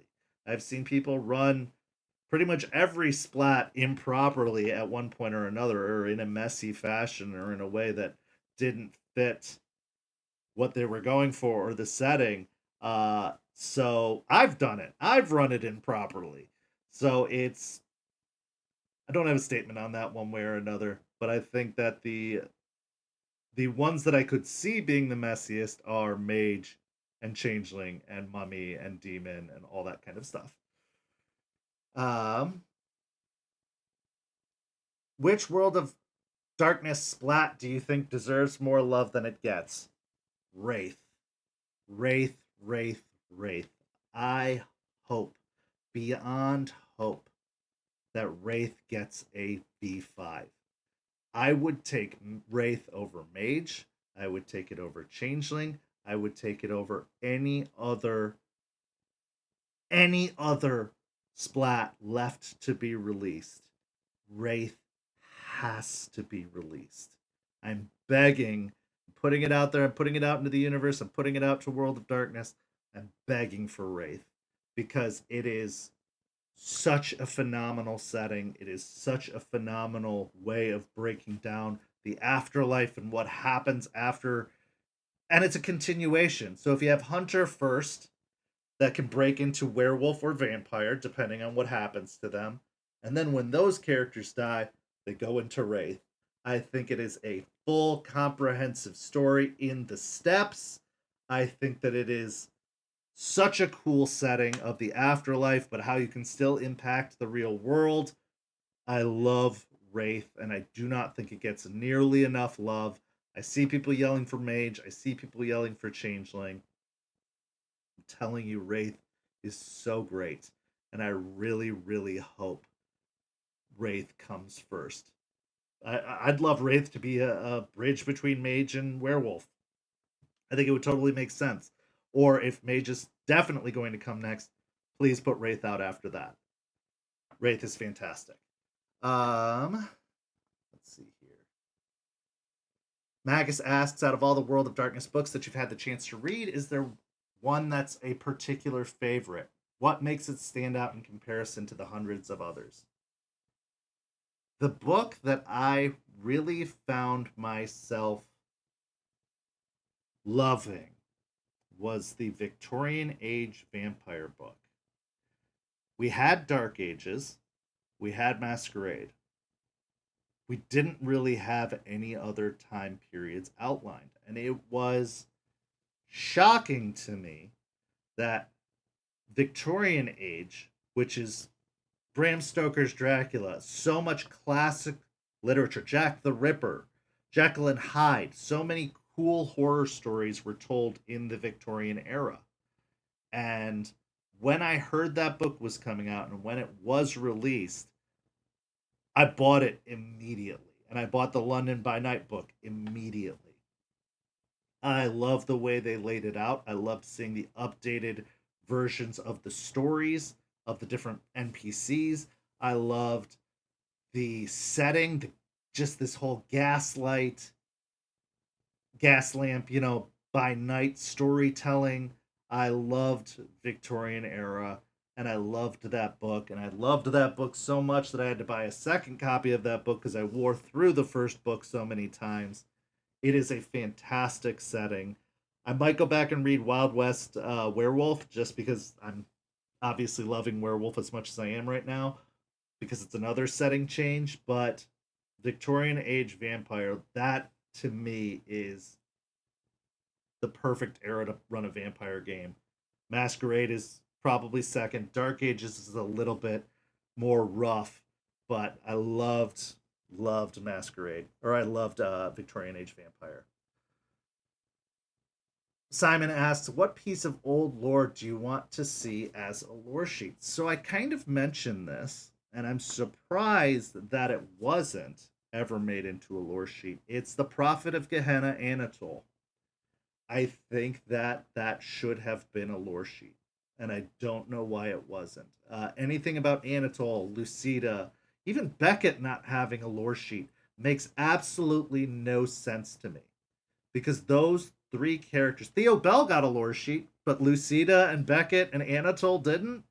They were all on the same level in my mind. Like they were all of the same esteem and rank, and I would love to see a lore sheet written for Anatole, for his sacrifice, for his predictions about Gehenna, for everything having to do with that. Like, I love some of the, you know, Malkavian stuff that they've put out, but an Anatole lore sheet is a must have. And a Beckett lore sheet is a must have. And the fact that those do not exist, that characters from the Bloodlines video games have lore sheets and the those pivotal characters do not is criminal to me. Is criminal. So I think that they should be made a thing. I think that those should exist. As far as is he even mentioned in V5? Beckett, I'm pretty sure is mentioned in V5 due to the fact that they re-released the Book of Nod and all of that. That has been established. I think Anatole is mentioned at one point or another. But they don't really go into the lore a lot. I think Lucida is even mentioned as well in the Sabat book at some point. But they don't, it's not clear. It's very muddied into what they released and what they made references to. But this is what I'm saying. Give us a clear cut timeline. Give us some outline. Like that's something that the older editions of Vampire did well, was that they gave you books after books of like, here are the important characters of this time period. Here are, the different settings with the By Nights and the Rage Across and all those books. They gave you information that V5 is working its way up to, it sounds like, but hasn't quite done yet. The Camarilla and the Sabat and the Anarch books are some of the biggest teases I think that we've received, where they outline the factions to a certain degree, but they don't give us nearly enough information, and it hurts me. It hurts me so much that those are not better outlined. Also, if from what I'm hearing right, LA by Night is lore, is canon. That means Beckett made an appearance in LA by Night, as did Lucida, which makes them canon. So there you go. There's some canon of those characters officially by World of Darkness itself in lore. But yeah, I would love to see an Anatole lore sheet. I think he is one of the most underrated characters. The Transylvania by Night story is incredible, and yes, I need that so much. Magus asks, have you found that your knowledge of older editions has been a help or a hindrance in operating in 5th edition, both from a lore and mechanics perspective? This is a phenomenal question. I do not believe it has been a hindrance, but I have seen it be a hindrance for others. And the reason I say so is, and it's been a hindrance for us. Actually, yes, it has been a hindrance for me. In the fact that in an attempt to stay true to the lore that was previously established, the mechanics don't line up properly with the lore of the older editions. In the fact that some of the disciplines have started to bleed together, cross over, that Oblivion and Obtenebration are now the same thing, that they do not have the clan breakdowns of the disciplines versus just this kind of generic overflow. However, I don't mind. I am not as much of a stickler for what belongs to whom as I used to be. When I first started, when they were first releasing books, I did get a little bit finicky, and as you can tell by some of our homebrew rules on the server, like we did try to say that these belong to the Hakata, these belong to the Lasombra, these belong to Salubri specifically, Zemitzi specifically. Um, I'm really loosening my stance on that because if that's the direction World of Darkness is going, if that's the direction they are taking 5th edition, I don't think it's worth fighting it. The story that they have clearly tried to tell us, it's not a story of elders anymore. It's not a story of clear cut clan politics as much anymore. It's about the young inheriting and this kind of pool, this weird pool that they've created, especially when you throw Thin Bloods and Caitiff and everything into that, and the emphasis they've put on those into that. Um, intermingling and intermixing between clans is probably more than ever likely going to happen now that the traditionalists are out of the way. So I'm loosening my stance on it, but I do think that it has been a help because I do know a lot. I put a lot of effort into learning that the 3rd edition, 2nd edition, 1st edition lore, and it does allow me to create some much more engaging stories, some much more stories that appeal to the old players and the new players. It gives me an opportunity to teach. It does feel nice to have a guideline, overall. And I agree with what Simon says when he says I would love to see an in-world lore explanation of it, intermingling maybe with the death of the elders, the grip on the blood is weakened. Absolutely. I 100% agree. And I think that they reference it but they don't explain it. But yeah, I think that having that knowledge is good because then I can appeal to all players, old and new, and find a way to bring them together in a love for V5. Um, but it has been a hindrance in some of the times that it hurts my brain when they've made some adjustments or haven't explained certain things that they've adjusted in the lore ever since. Are we supposed to take the old Gehenna book as canon? I'd really like for them to come out and say, hey, this is what we changed, this is what we're doing, this is the straightforward explanation of what's different between that edition and this. Like, I really appreciate that Werewolf rebooted their lore. They kept a lot of it, but they clearly rebooted a bunch of it, and they straight up said that on the first page. Hey, this is a different lore than you're used to. I'm not saying vampires should have done that because it would have hurt my heart, but I think that the fact that they did that with Werewolf has made Werewolf a lot more fun to storytell and work with. And it would just be really nice if they cleared up what are we supposed to expect in the differences between V5 and, the old 3rd edition. It's been a long enough time. what's different. Just tell us what's different so that we can make those adjustments and we can understand those adjustments. But that is, I do not think it has hurt me as much as it has helped me. It has helped me to appeal to all World of Darkness players versus new versus old. I don't get a lot of arguments about lore. I don't get a lot of people giving me guff about doing things the way I do them, because I think having that understanding of what old players would be looking for or what they would understand helps. So, yeah, a great question. Uh, Kendall, what is your favorite supplement to V5? So I'm assuming supplement, you mean additional book outside of the core book of, the fifth edition core book. So werewolf, vampire, hunter. Okay.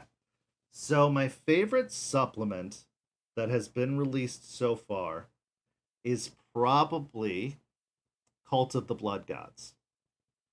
And the reason that I love that book is because it gives answers. It gives explanations. It gives several different ways you can take the game, several different ways you can play. It talks about bloodlines. It brings in the Hakata and explains them better than any other clan in 5th edition is explained in any other book. It really breaks down all of the different sects and societies and subcultures within it. It really does a thorough job of explaining so much that I think it's a must have, to be honest. If you're going to play any kind of Hakata, if you want to go close to any of that stuff, I think it's a must have and a must read before you do. There's just so much important information. Cult of Mithras, all of this stuff is better fleshed out in that than any other of the 5th edition supplements or any of the other 5th edition books so far. Follow up to that would be Player's Guide.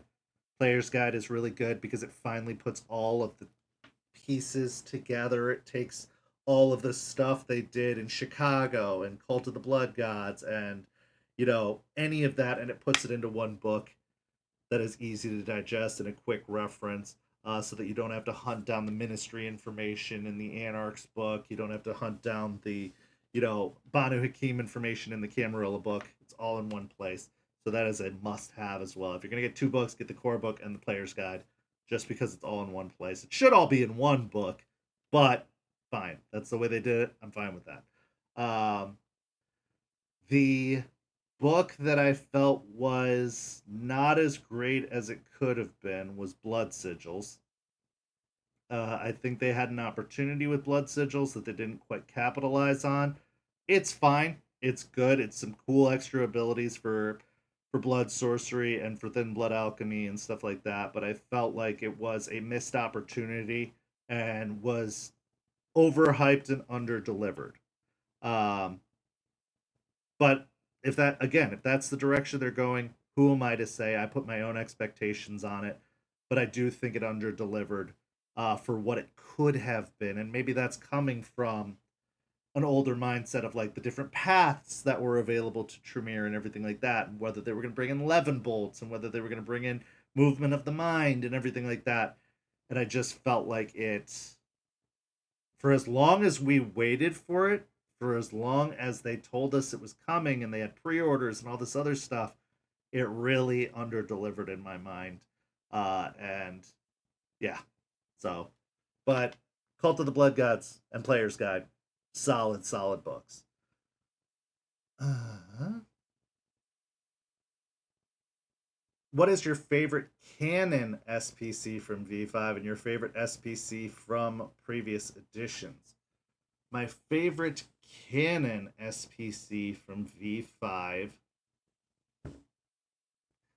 I mean, most of the SPCs from 5th edition are in other canon, or at least are referenced in other canon. So I can't say that there's a specific one in 5th edition that I like more than any of the others. There's some really cool ones in Chicago by Night, that you could call upon. There's some cool ones in the Fall of London that I like. I do like that Therese and Jeanette Vorman are canon because I really enjoyed them in the Bloodlines video game.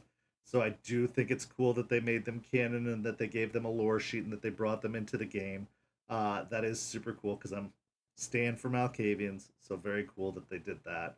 Um, I love what they did with Loden in Chicago by Night, that they gave a possibility for him to still be alive and that they created an NPC with stats that is believed to be Loden. I think that's very cool. I love the outlining of London and Roger de Camden. Absolutely enjoy that. So that's a very cool one. But in the older editions, I still got to give love to Beckett, Lucida, and Anatole. I love those three SPCs so much.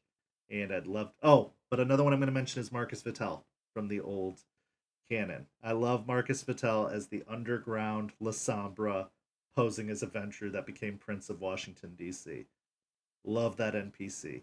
Uh, so from the old one, yeah, from the DC by Night canon of Marcus Vitel. Absolutely love him. Uh, when you create a PC or NPC, what steps do you take? Are they different from each other?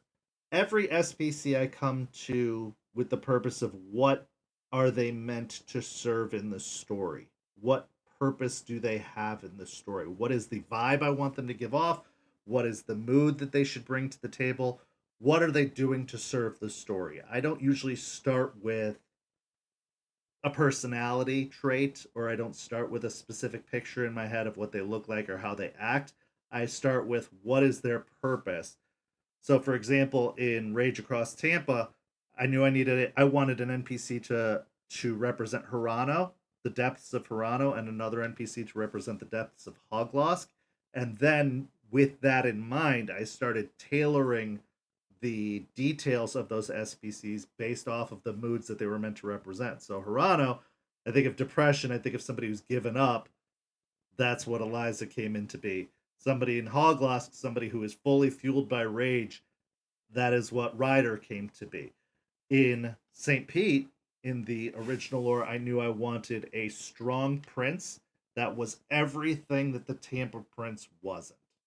So Marius, being Ventrue, being crazy, being male, I took all of those qualities and I switched them for what I knew I wanted my Toreador prince to be.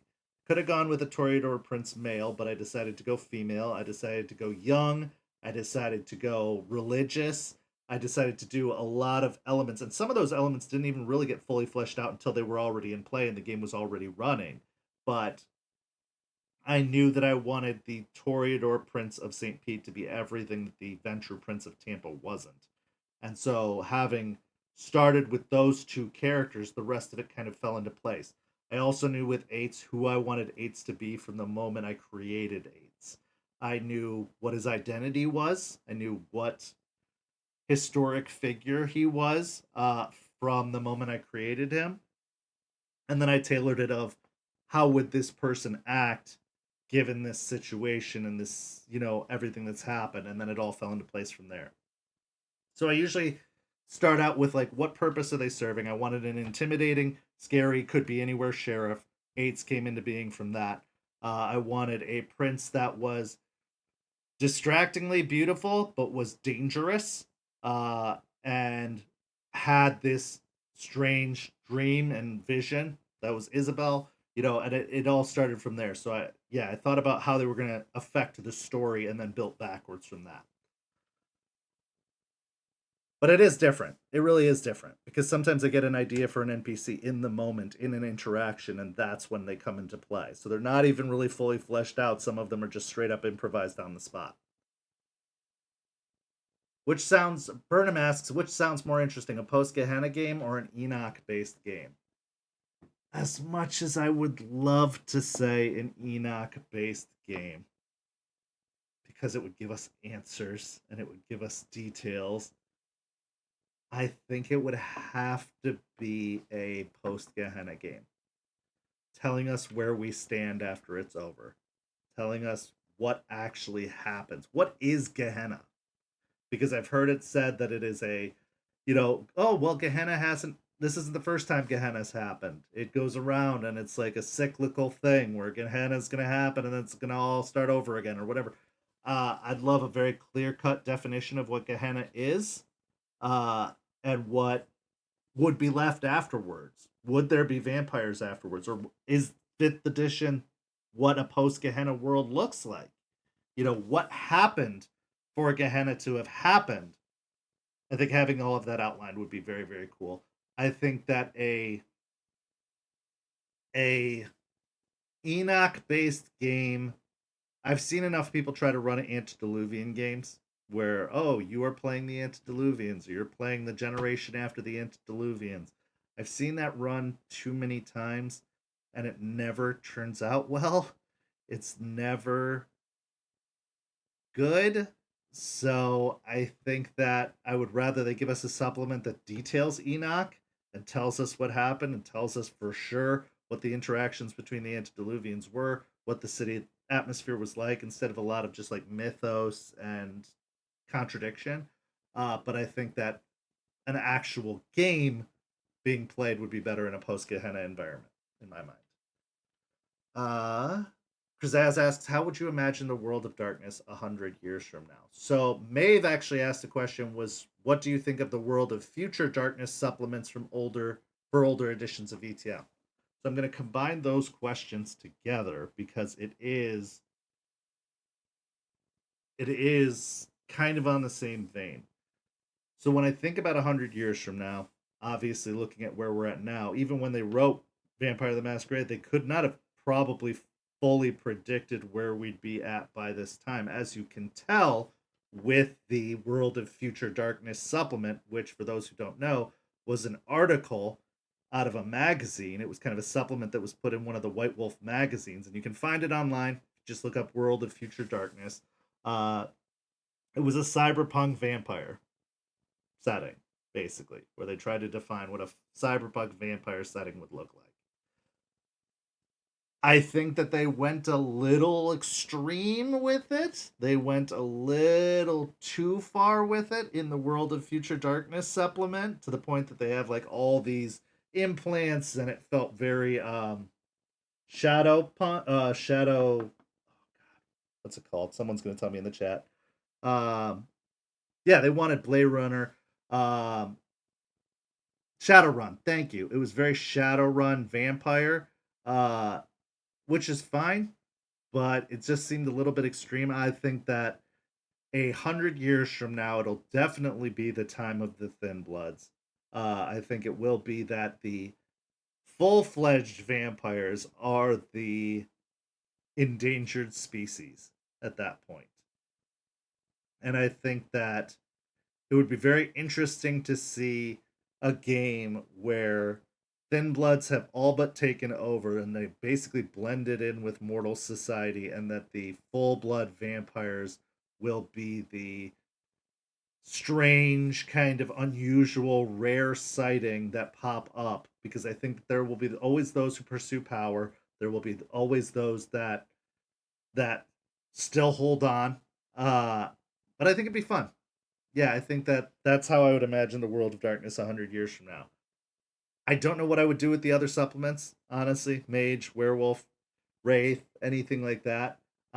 Focusing solely on vampires, really what I think, because I think werewolves would probably also be rare and possibly even close to extinct, because I think they would have lost. I think apocalypse happened, and the last werewolves are the ones that are still somehow alive. That new werewolves aren't being made anymore. That apocalypse happened, Gaia is dead, and these are the last werewolves that still somehow survived after all is said and done. And they're probably old.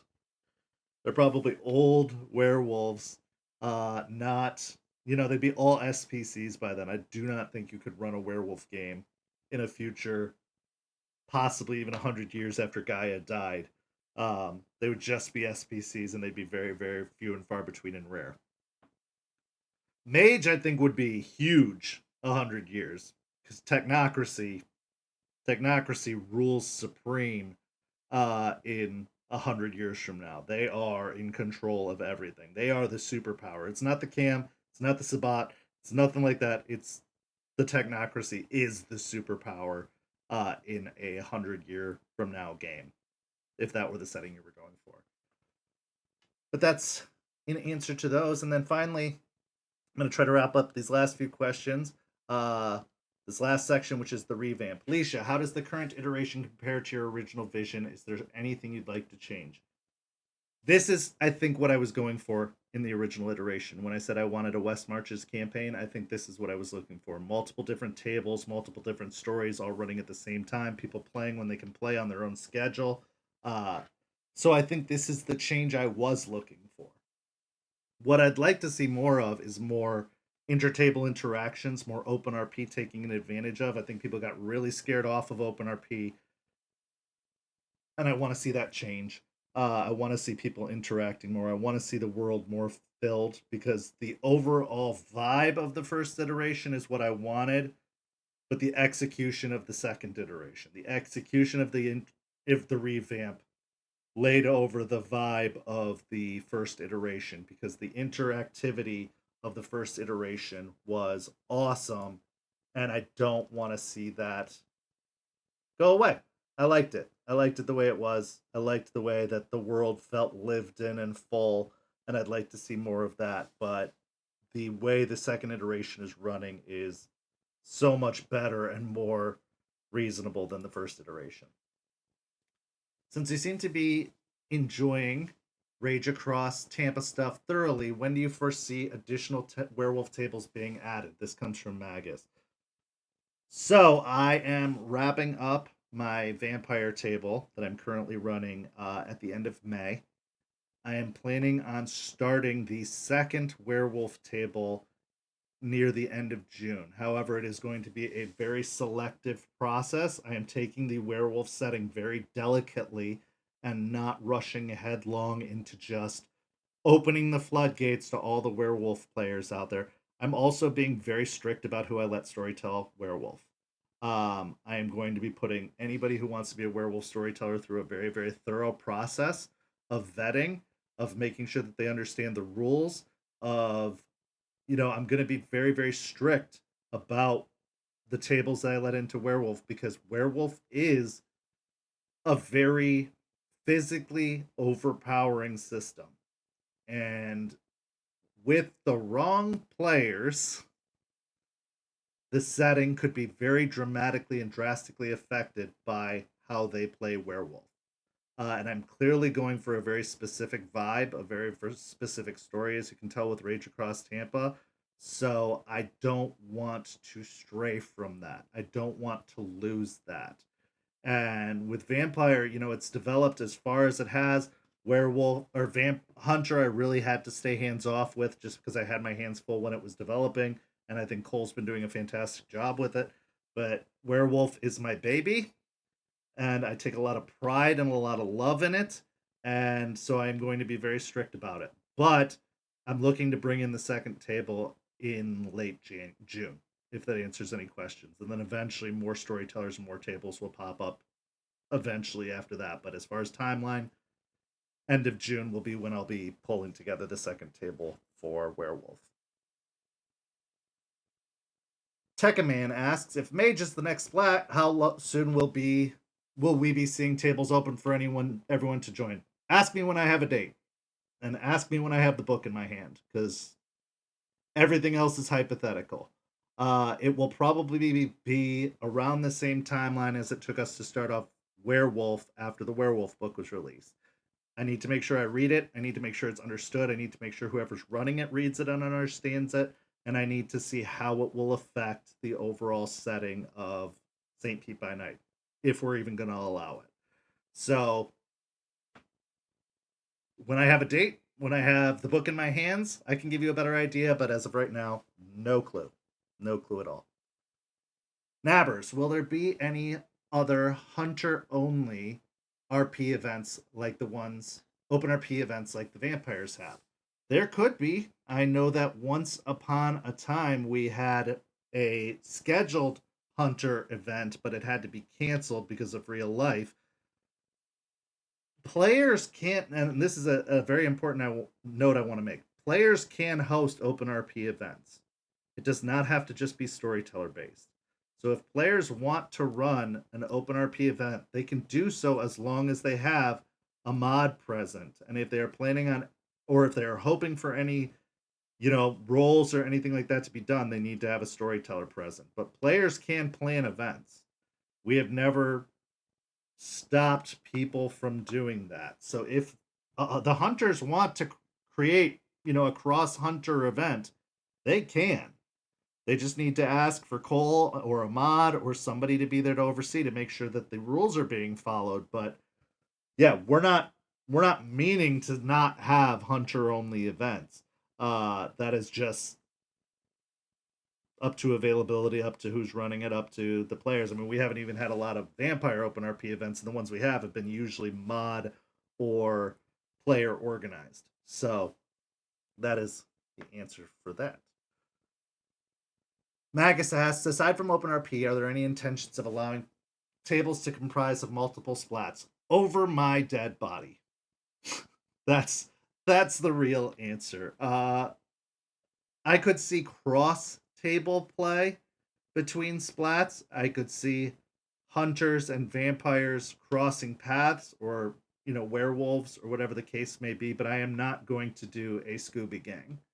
I'm not going to have a vampire and a wraith and a hunter and a werewolf all in one game. It's not going to happen because it does not make sense. There is no reason they wouldn't turn on each other. There's no reason they wouldn't kill each other. It's one thing to do one, to stay out of each other's way for one mission. The vampires and the werewolves make an agreement that they're going to stay out of each other's way when it comes to X thing, but they do not have collaborative powers like that. Werewolves and vampires will never be besties. Hunters will never accept supernaturals as their crew. So no, it's not going to happen. Not in St. Pete. You can run it in your own games. I do want to say that. Feel free to run it in your own games. Feel free to run your Monster Squad and your, Scooby Gang or whatever in your own games, but it is not going to happen in St. Pete. It just does not make sense to me for the lore for that to happen. So no. Let's see. Liam asks, would we be willing to do a crossover with another table of the same or different spot? Like I said, if the story lines up that we can, absolutely.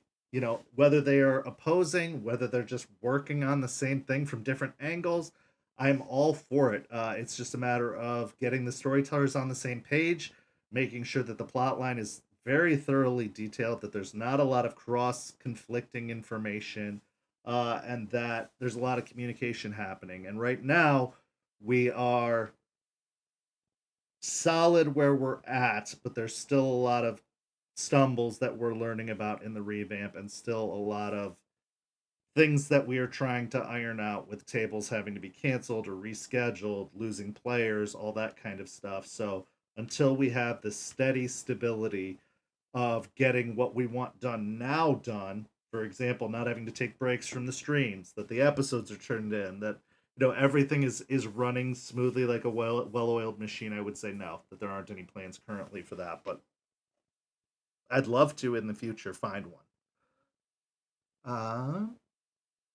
Krazaz, what plotline in the other ST's tables interests you the most? I think all of this. My diplomatic answer is that all of these stories at all of the tables have merit. Um, I think that they are all good in their own ways. I am very interested in the Mementos storyline that Crafty has told for her cam table. I'm also interested in the Bloody Strings storyline that Bera has told. I'm still learning, catching up on the Hunter storyline, so I can't say for sure one way or another which Hunter's table that I'm most interested in right now. And I don't have a lot of information about the other storylines, which is something I'm hoping to remedy and resolve. I could tell you that what ones looked interesting, like the Graveyard Shift Coterie looked very interesting. Amateur Hour looks interesting, but I don't know enough about their stories uh, at all, so I can't say for sure. But yeah, those are some that I am interested in.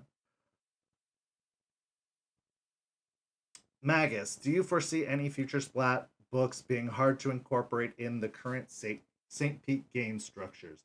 The answer is yes. I think that Mage is going to be a pain in the butt.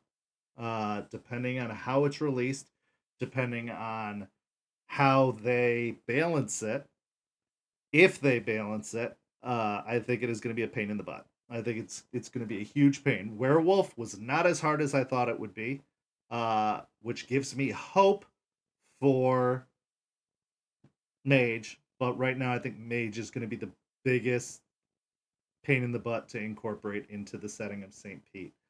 Changeling could be a close second, depending on which version of Changeling they release. If they do the Dreaming, it's going to be tough. If they do the Lost, it's going to be a lot easier. So, yeah, but Mage is going to be very difficult to incorporate considering the solidity of the structure we have now. And with Mage, we're likely going to take a very Rage Across Tampa route with it, where a small group is coming into an area no longer inhabited by mages, something like that, to try and create a balanced setting and lore for the area that doesn't allow it to just be floodgates being opened, like a test play release. So it will be hard to tell until we get it in our hands what's going to be happening. So we'll see. And obviously Mummy and any of those, I don't know. I can't even comprehend it. But of the ones that I can guarantee are coming, being Mage, I think it's gonna be difficult. Leisha asks, what is one thing you wish more people on the server would do? Um, Open RP, play, play the game outside your tables. I'd love to see the Open RP channels more used and populated. If there's some reason people are dragging their feet about doing so, I'd love for them to talk to the staff about it and figure it out. Uh, but I think that it's one of the things that made the first iteration so great, that people remember fondly about the first iteration comes from the open RP, not from the organized events. So I wish players would open RP more. I also would just like to see them interact more on the server as a whole. It feels like people are scattered to the winds in their different places, which is fine. I can't tell you how to spend your time. But we have a lot of cool community events that happen on a regular basis. They're available on the events calendar and on the calendar itself. And it'd be nice to see more attendance at those, to reinstill the sense of community. But really, yeah, just open RP, play an open RP. It's a very cool feature we have that a lot of servers don't, and I don't feel like people take advantage of it as much as they could. I'm gonna rapid fire these last few questions. Favorite revamp or prevamp character that you've played? Isabel and Artie, for sure. With the addition of Werewolf and the Umbra already, what plane of existence, including ones from potentially upcoming Mage, Changeling, Wraith, would you find most compelling to have a table experience as part of their adventures? This comes from Magus. Wraith, man. The Gauntlet, Wraith, 100%. I love the Wraith afterlife setting. I think that it is fantastic, and I really want to bring. I want Wraith. If I haven't stated enough, I want Wraith. So without a doubt, the Wraith. I don't need the astral plane. I don't need the dreaming. Give me Wraith. Give me the afterlife. Magus, since you introduced the XP for blood donation, have you kept a general track of donations that the chat has made? And if so, how many gallons have we managed so far? So I can tell you that we had, I think, somewhere in the realm of 60 plus donations. Now, I don't know what that breaks down to in terms of gallons and liters, but we had a good amount of donations over the time that we were running. And they've slowed down quite a bit recently, probably because of the minimum time limit that we give for people to between donations. But we've still had, I think, 8 or so since the server came back. So I'm really happy to see that. But yeah, I would say somewhere in the realm of like 60 different donations were made over the first and second iteration so far. Arlie asks, who is the worst SPC you have to play as, and why is it Sebastian de Leon? Likewise, who is the most cuddly SPC you have to play, and why is it Hush? So the most cuddly one I have to play is Artie, and the most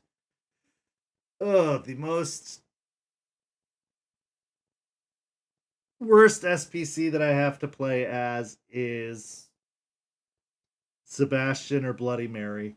Those are rough ones. Sebastian makes me feel slimy. Bloody Mary makes me feel cruel, just full on cruelty. So I would say those are the most difficult SPCs to play as, but I still enjoy them. I still love playing them. I just don't know if I could play them all the time, but I do enjoy playing Sebastian a lot. I love playing Sebastian, and I love playing Bloody Mary. I just don't know if I could do it full time. It's nice to be able to just play them when they're needed and then put them back on the shelf because they are very very they take you to some dark places in the mind when you're playing them. Uh, okay, so it looks like that is all of our questions for tonight. Thank you so much to everybody who tuned in throughout this entire episode. Thank you for interacting in the chat. I really hope these answers shed some light into me as a person, into the server, into the behind the scenes of St. Pete by Night. This was very, very enjoyable for me as much as it was stressful talking about myself. I love, talking about this community. I love talking about this game. I love that this game has a future and that people are looking towards the future about, what kind of supplements are going to be released, what kind of books are coming, where are we taking the overall setting. I'm glad that there is so much excitement and buzz for what is coming up. And yeah, I've really, really enjoyed having this community and telling these stories with you. And I will definitely be doing a catch up in, actually, as Kendall suggests, probably by the end of the year, we'll do another one where I will, catch up with whatever's come out since then. Because I know we've got Shattered Nation coming out for for Werewolf. We've got the Gehenna War book coming out for Vampire, which could definitely throw some things in flux. Maybe we'll get an official announcement about what the next big release is next year. I'm going to be participating in Gen Con this year. We got the Alma Mater book that came out just a couple days ago. The pre-release did. So there's a lot that we're going to have to talk about in a few months. But thank you so much to everybody who tuned in tonight. We've got some really, really great guests coming up soon. So keep your eyes peeled for that. We're also going to be taking a break for about a month from After Dark and Rage Across Tampa. Some of the other streams will be streaming, but I will be on vacation from the end of May through close to the end of June. So these shows will be on hold during that time. But coming up this week, we have Bloody Strings returns tomorrow, which is very exciting. On Monday, Mementos, our YouTube exclusive, is dropping at midnight Monday morning. So you can get access to the Mementos Camarilla storyline. Then on Tuesday, we've got Rage Across Tampa. Then next week, we will be back with another What the Hell Is That on Friday. So our shows are coming back slowly but surely. Just keep an eye on the schedule and keep an eye on the calendar. But we have a lot of really, really great content coming out. And once again, I want to toss over to the podcast. This is your opportunity to catch up on everything that's happening and to stay caught up on everything that's happening. And you can do so on the go. You can listen to it during your morning commutes or, while you're doing laundry. So go follow us on Spotify. Go follow us on Apple Podcasts. Wherever you get your podcast, just search for St. Pete by Night and you can download the episodes. We've already seen some great numbers so far of people tuning in. So be one of those people and tune in to the podcast, and it supports St. Pete by Night and everything we do. And share it with your friends, share it with your enemies, share it with anybody who you think could be interested in the world of darkness and what we do here. Thank you so much. Again, go follow St. Pete by Night on all the social media, and I appreciate you all tuning in. And have a lovely, lovely evening, everyone. We'll see you next time here on St. Pete by Night After Dark. Have a good night.